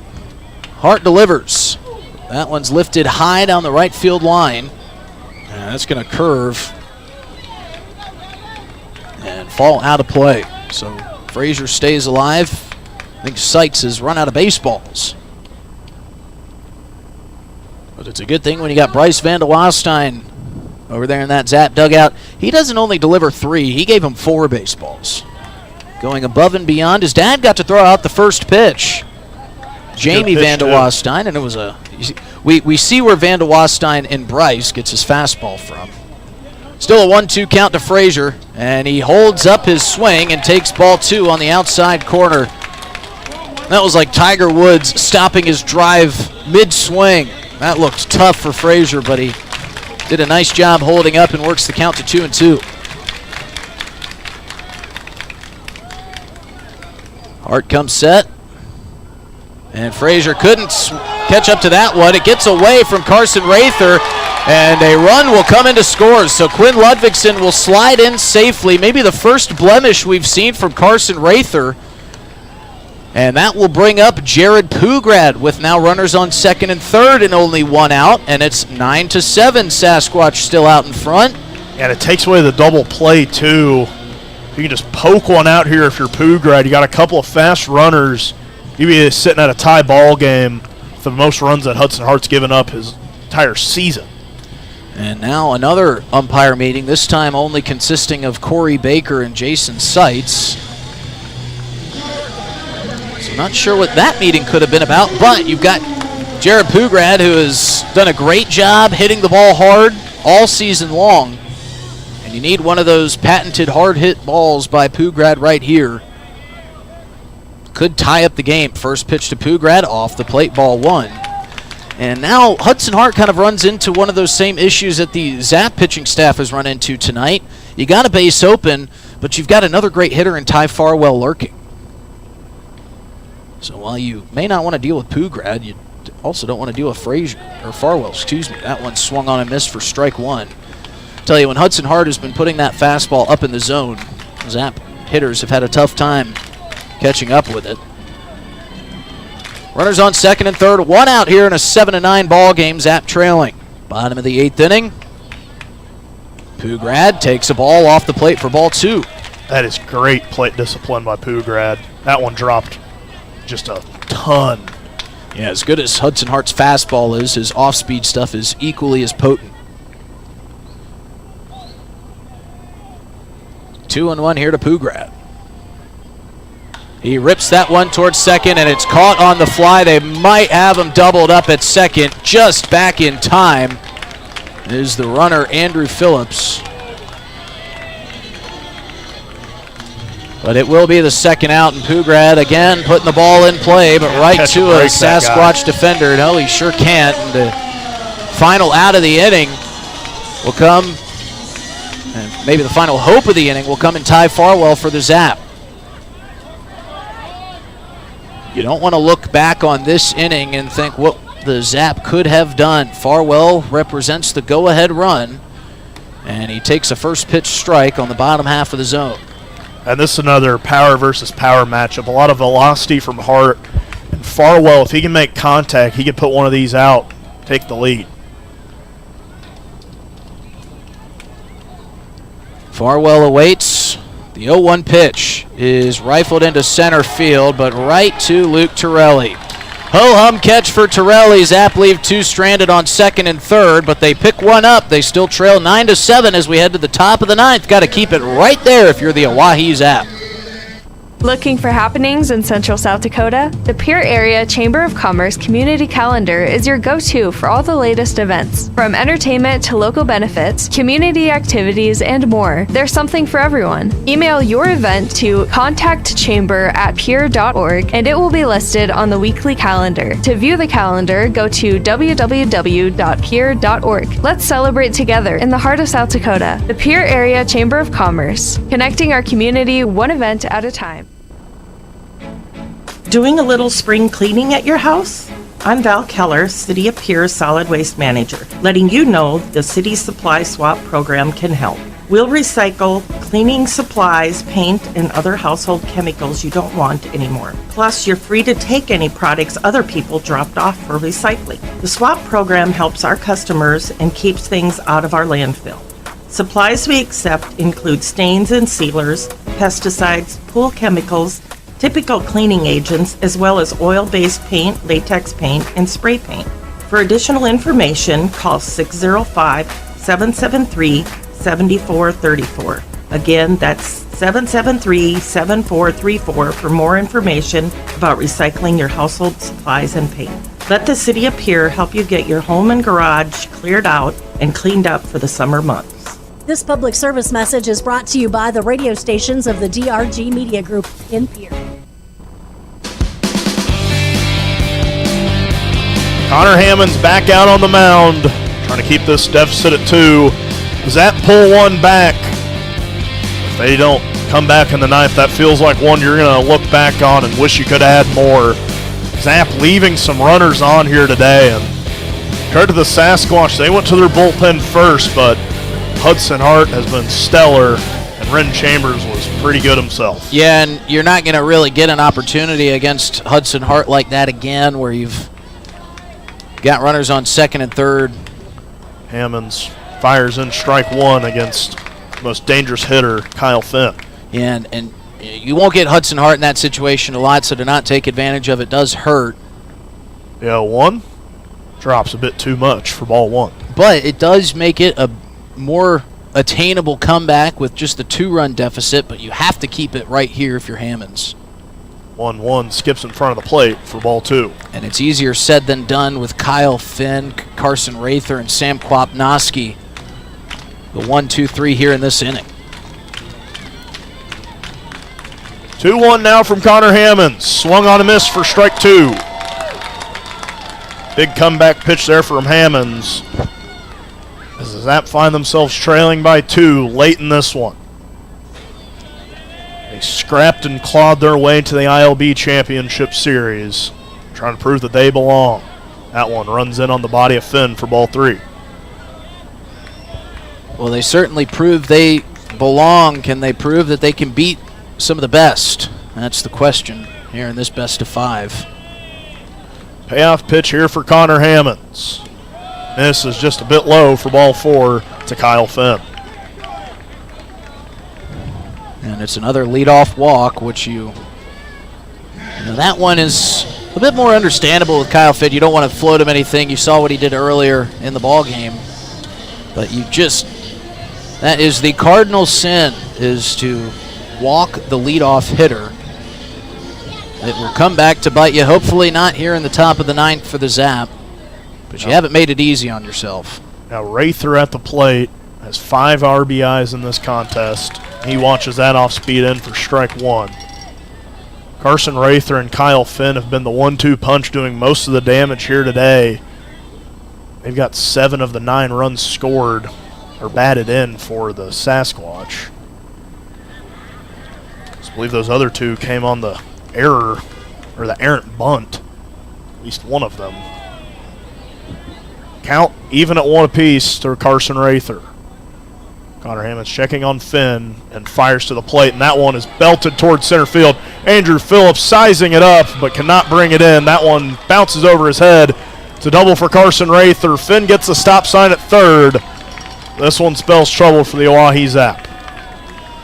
Guys just killed you all night long, and that's where, again, that leadoff walk can kind of hurt you, because without it, you might be looking at, okay, a double there, but maybe we get that first out, who knows? But now you got second and third and nobody out with Kwapnoski at the plate.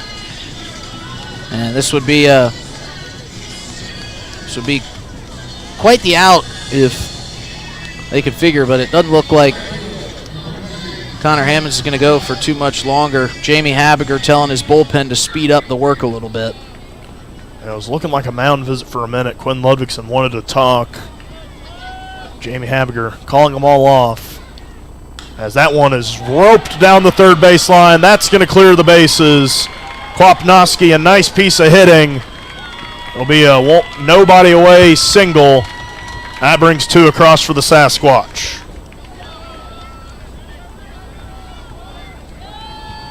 This one's trending out of the Zap's hands.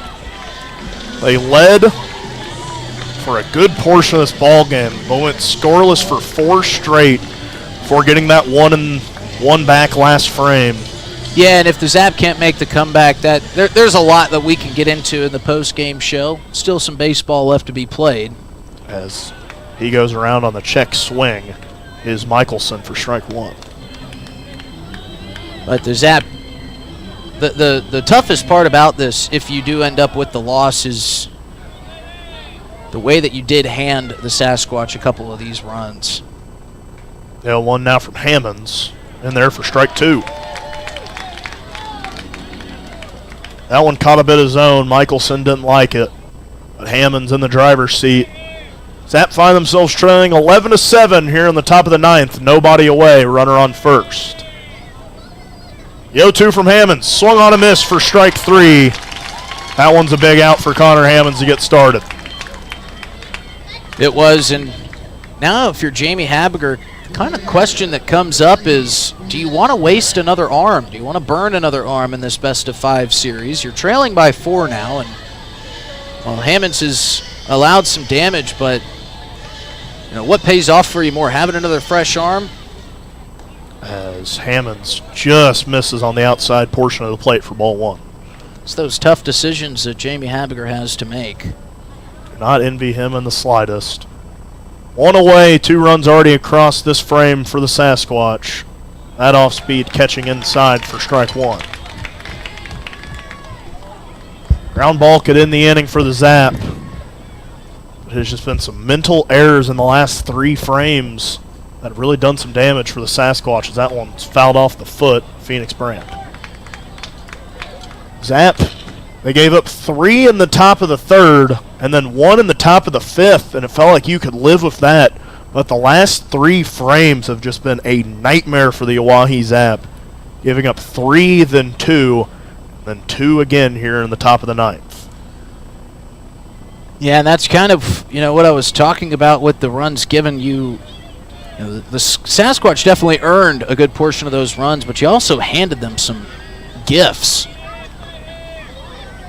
You made it through the heart of this game, the 4-5-6, relatively scot-free. You led for a lot of that, as Hammonds misses, count runs even at 2 apiece.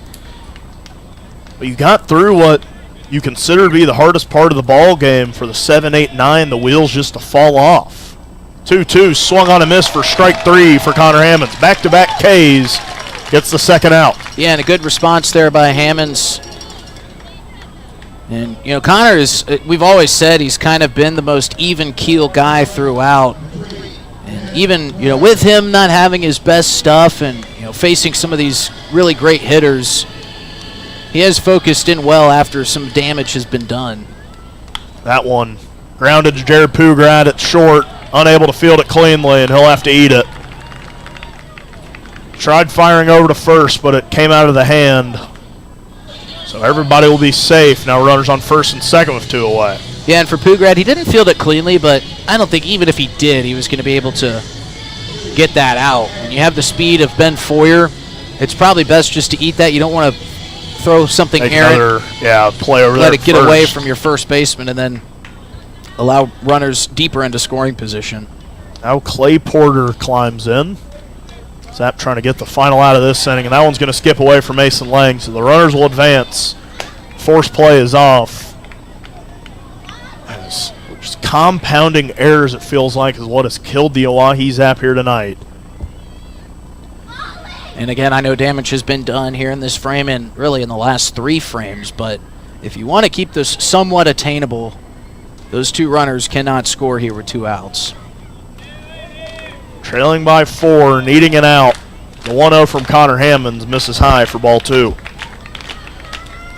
Got to find a way to get Porter out. You do not want to face the top of the lineup once again, as Coach Habiger, I think, has finally seen enough. I think he's going to go to the bullpen, go to Hudson Ivy.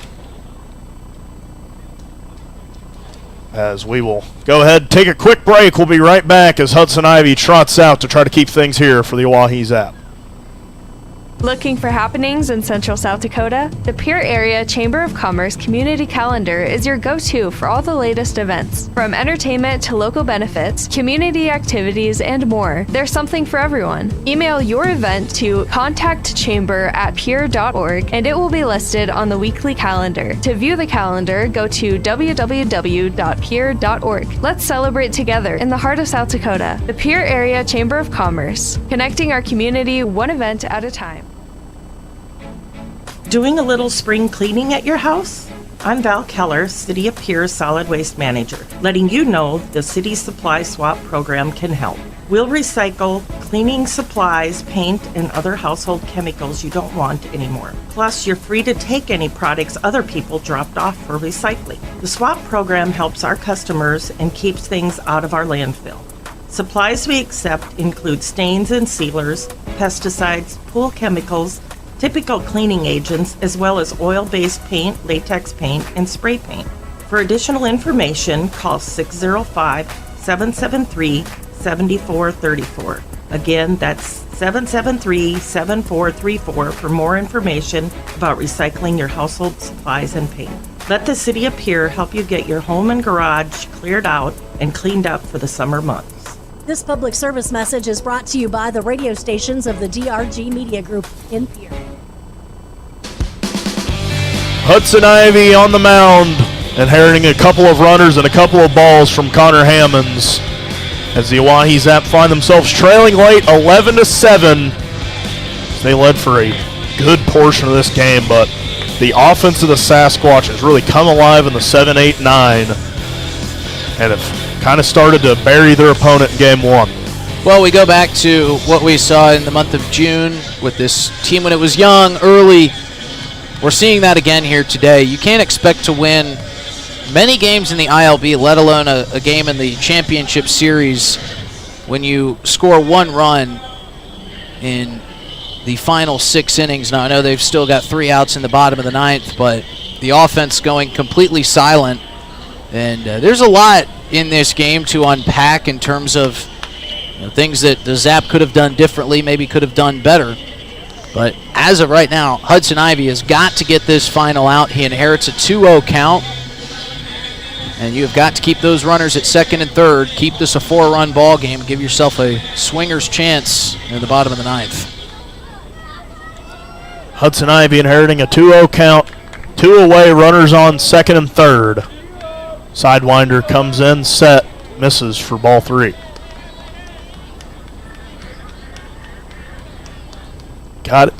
Got to find your way out of this inning with no more damage done. If you want to stand any chances, Hudson Ivy finds the zone there for strike 1. Yeah, 2 good pitches to start from Ivy. That first one did miss a little bit low, but it was in a good spot. And with that base open, you wouldn't mind a walk, start over fresh.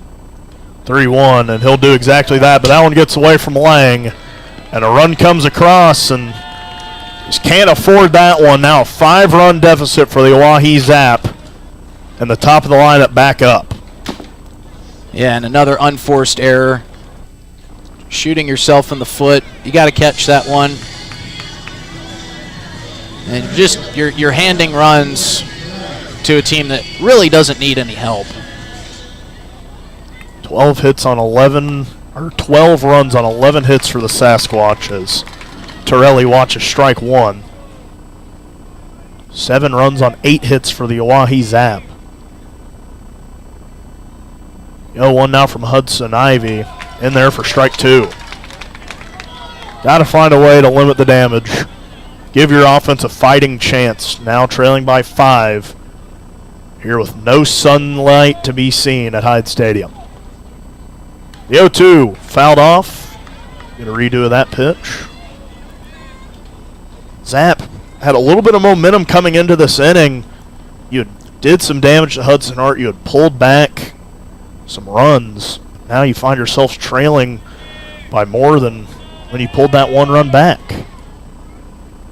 The 0-2, the runner goes, and that one gets behind Mason Lang again. That one's going to score another run for the Spearfish Sasquatch. Just another unfortunate, untimely mistake. And the Zap are starting to bury themselves. Yeah, it borders on inexcusable. And feel bad for the newest bat boy down there, Andrew Houghton. Young kid was so excited to be down in the dugout with the guys, and Estevan Baca having to throw his arm around him. Let him know there's still a game tomorrow. 1-2 now from Hudson Ivy. Misses behind Lang again. And that one's just a wild pitch inside. He's trying to calm down his pitcher a little bit. Counts even at 2 apiece now with 2 away, but now a runner on third. Just a tale of 2 halves in this game. Zap dominated, had a nice lead for the first 5 or so innings of this one.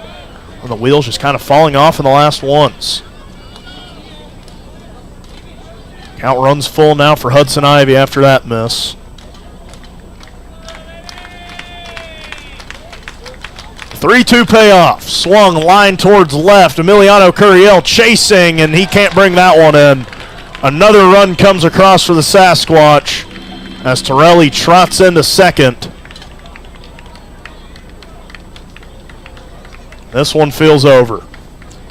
Yeah, about half the fans that made their way to Hyde Stadium tonight are making their way home after a extremely disappointing last 3 innings here for the Oahe Zap. They were, assisting the Sasquatch with a lot of these runs, with the Sasquatch hitting, taking advantage of those free opportunities.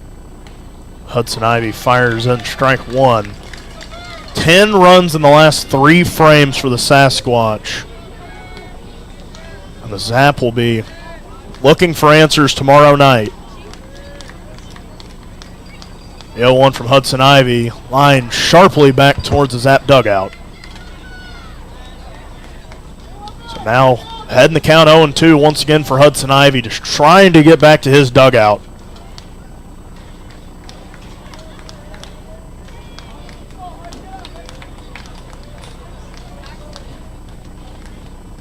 Hudson Ivy settles himself on the mound. The 0-2 gets behind Mason Lang. Another wild pitch / passed ball in this inning.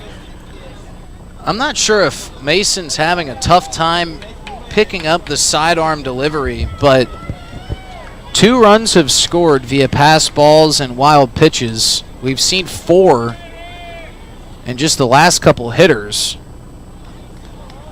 Not really sure what's going on between the battery here. The 1-2 swung on a miss. Hudson Ivy finally gets out of the inning, but the damage has been done. Sasquatch lead by a touchdown heading to the bottom of the 9th here on River 92.7.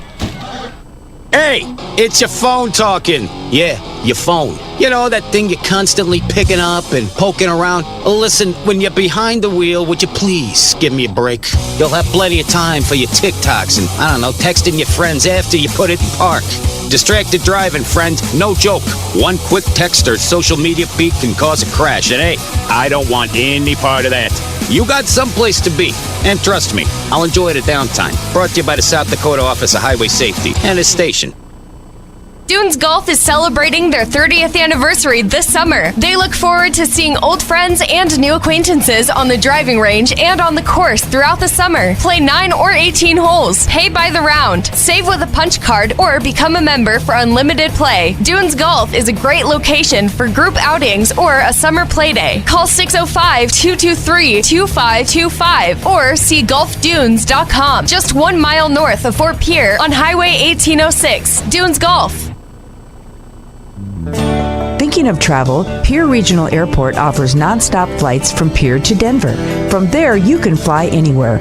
Book to your destination and check bags through on United, Delta, or American Airlines. 1-hour flights on 50-passenger jets to Denver, then connecting to your destination. Save travel time and money, avoid the crowds, and free parking when you fly from Pierre Regional Airport. Skip the drive.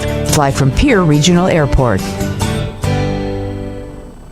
Looking for happenings in Central South Dakota? The Pierre Area Chamber of Commerce Community Calendar is your go-to for all the latest events. From entertainment to local benefits, community activities, and more, there's something for everyone. Email your event to contactchamber@pierre.org and it will be listed on the weekly calendar. To view the calendar, go to www.pierre.org. Let's celebrate together in the heart of South Dakota. The Pierre Area Chamber of Commerce, connecting our community one event at a time.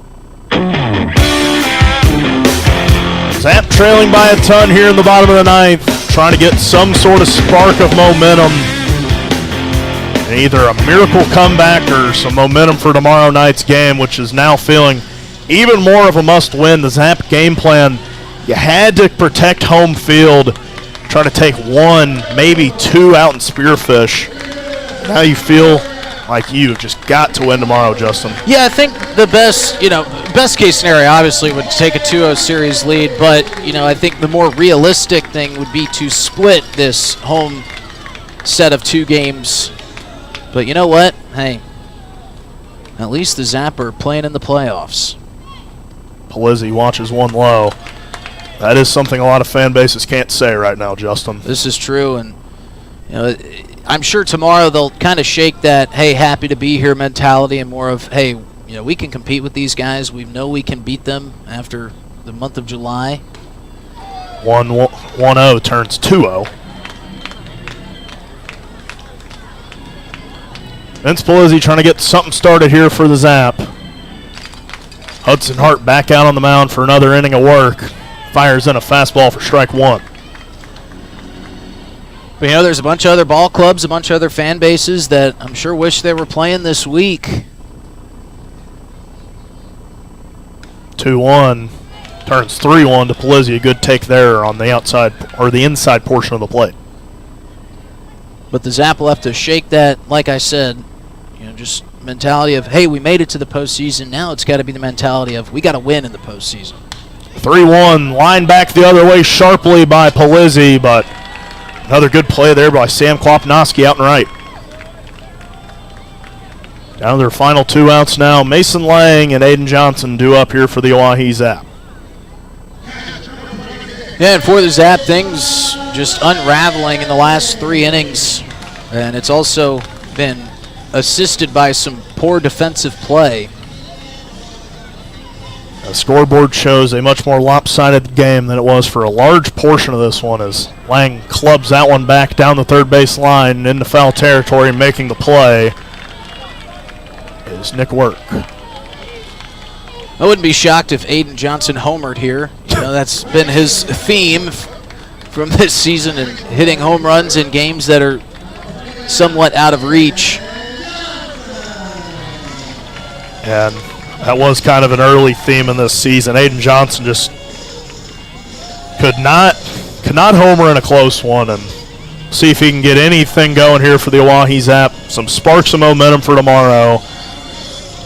This will be one they want to forget about. They led for a large portion of this game, but the last 3 frames of pitching were just a nightmare for the Oahe Zap as Johnson fouls that one out of play for strike one.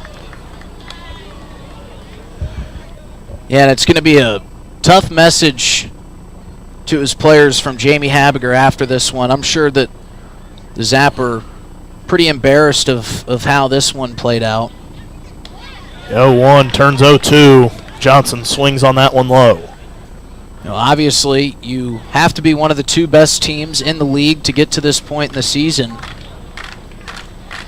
And you got to show up tomorrow and play like it.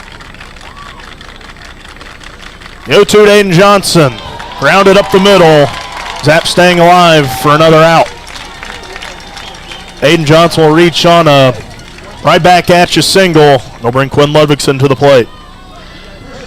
And it's a tall task to score 7 runs with 2 outs, but if anything, maybe you get a little something going, carry a little bit of momentum into tomorrow's game. You won't leave with a good taste in your mouth if you know, after this one's all said and done, unless you get a miracle. But leave with a little something to hang your hat on. That one misses low for ball 1. Zap trying to stay alive here. 1-0 to Quinn Ludwigson. Turns 2-0. That was a close one there. Jason Seitz not liking it. So Aiden Johnson at first, 2 away. Zap trail by a ton. Johnson goes for second. They'll give him that one as Hart finds the zone for strike 1. And that'll be the easiest stolen base of Aiden Johnson's young career. He does not steal a lot of bags out there, but he'll get one there. Hudson Hart steps off. Maybe respecting the speed of Aiden Johnson now a little bit. He's in his head back there. Got to make sure you keep him close over there at second. As the 2-1 now to Ludwigson. Turns 2-2.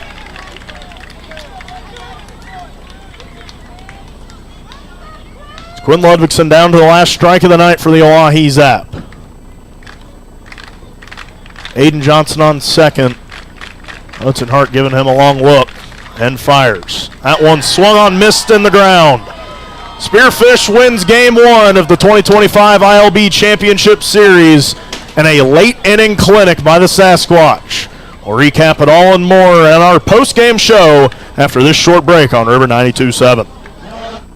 Looking for happenings in Central South Dakota? The Pierre Area Chamber of Commerce Community Calendar is your go-to for all the latest events. From entertainment to local benefits, community activities, and more, there's something for everyone. Email your event to contactchamber@pierre.org and it will be listed on the weekly calendar. To view the calendar, go to www.pierre.org. Let's celebrate together in the heart of South Dakota. The Pierre Area Chamber of Commerce, connecting our community one event at a time. Doing a little spring cleaning at your house? I'm Val Keller, City of Pierre Solid Waste Manager, letting you know the City Supply Swap program can help. We'll recycle cleaning supplies, paint, and other household chemicals you don't want anymore. Plus, you're free to take any products other people dropped off for recycling. The swap program helps our customers and keeps things out of our landfill. Supplies we accept include stains and sealers, pesticides, pool chemicals, typical cleaning agents, as well as oil-based paint, latex paint, and spray paint.